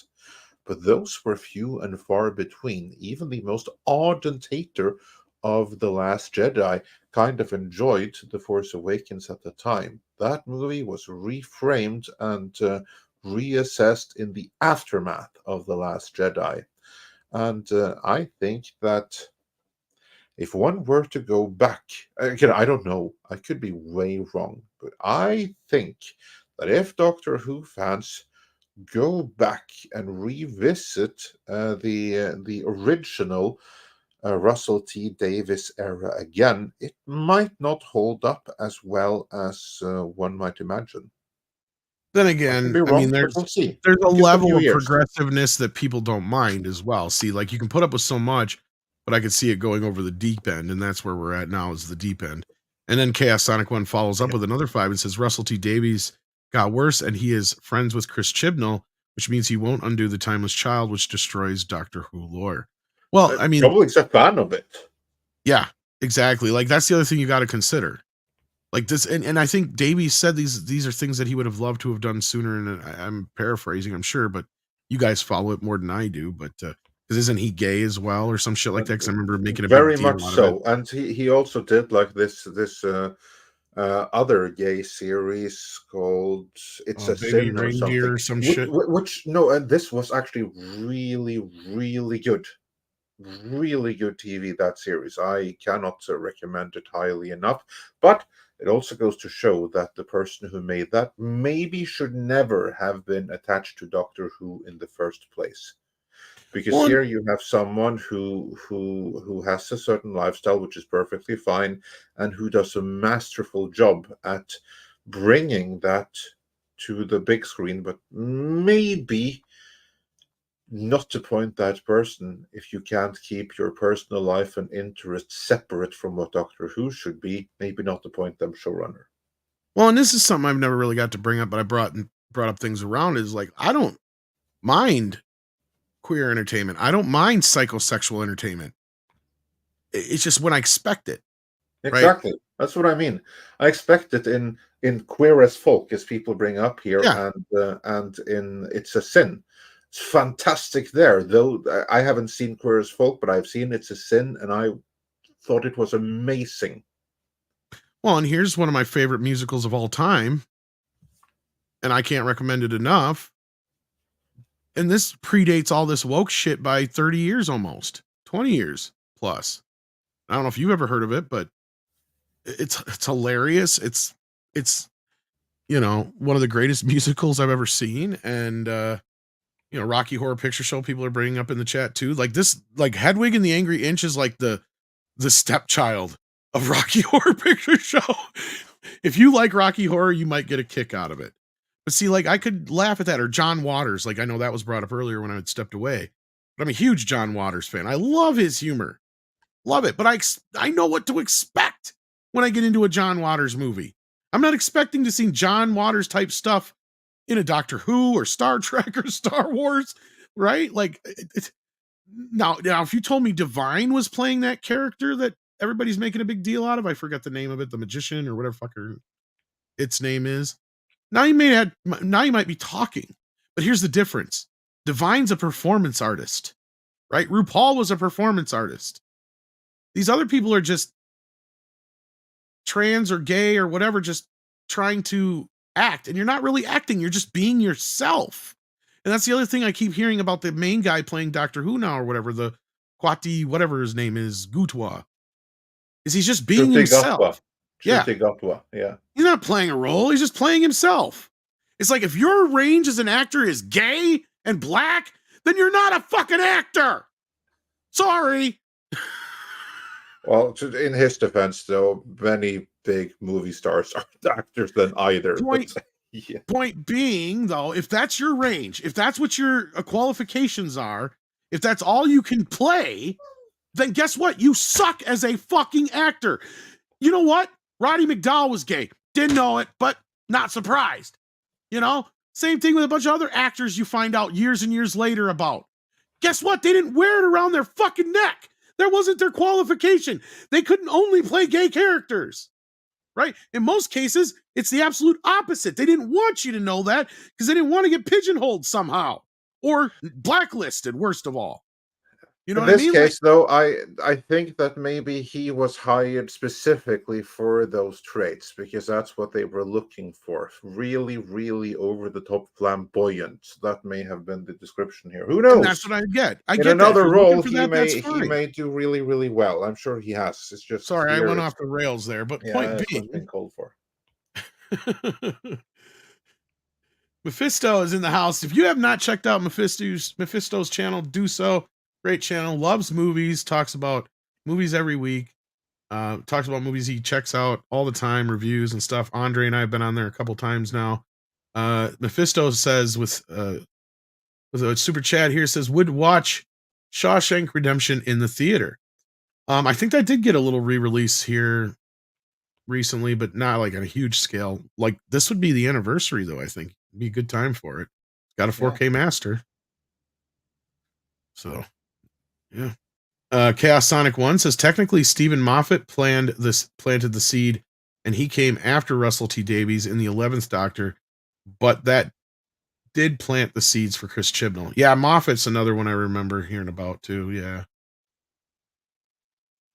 But Davies did come back and just do the same thing.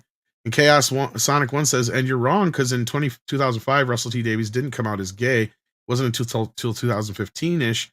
I think he came out and he was far away from Doctor Who. Does it really matter, though? I guess I'm not sure I see the relevance in that. Well, either way, he certainly wasn't the right person to come back now, as we can plainly see.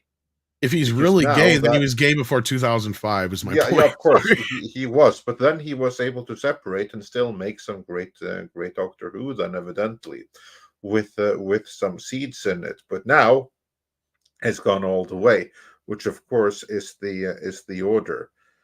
But still, from a fan point of view, now when he can't keep things separate or doesn't want to or isn't instructed to, evidently not the best Doctor Who run so far. Let's just put it that way. And Mr. Tickle Trunk is telling me how to pronounce this, and I don't care. Shooty Gotwa. You know what? I don't care because I'm not going to see him in anything else. Eric K has been a member for 33 months. The king of the wrenches. How you doing? Sends in another $2. Says Tom agreed. Everyone loves the movie Birdcage. Yeah. Problem is now if they made Birdcage, you'd have to have both actors be gay, not just Nathan Lane. See, that's the thing. And back then, people didn't even know he was gay. So because they never made a big deal out of it. It's just stupid. Anyway. Well, and with that, we're wrapped up, Andre. Is there any other things we had to get on to? No, there isn't. We are quite over time as it is. Do we have Toxic Femininity later tonight? We sure sounds like we do, and it sounds like the ladies are going to have their own hot takes on this Doctor Who business. Yeah. And, meanwhile, we also have a video on the Doctor Who dropping as soon as we're able to update it, because it was made and got caught up in Metro actually updating their articles. So we have to account for that. So as soon as we've been able to do the necessary adjustments, that video will drop. All right. So with that, it is time for some koalas in the rain. Koalas in the rain, koalas in the rain, no fucks given. Koala, koalas in the rain, koalas in the rain, no fucks given. Koala, koalas in the rain. we got one more Rumble rant here, actually. No fucks given. We got one more Rumble rant from Mr. Tickle Trunk I missed. I believe we didn't get this one anyway. What's been happening in corporate gaming is the HR and diversity departments are bragging a path to growth while actually killing the existing player base. Worse is their HR departments are now poisonous. So this was going off of what he was saying before as well. Yeah. So sorry we almost missed that one, but we did not. We did get it in the end. And he's happy. So thank you very much, Mr. T. And with that, we'll leave you with this combination of Dirty Dozen, Seven Samurai, and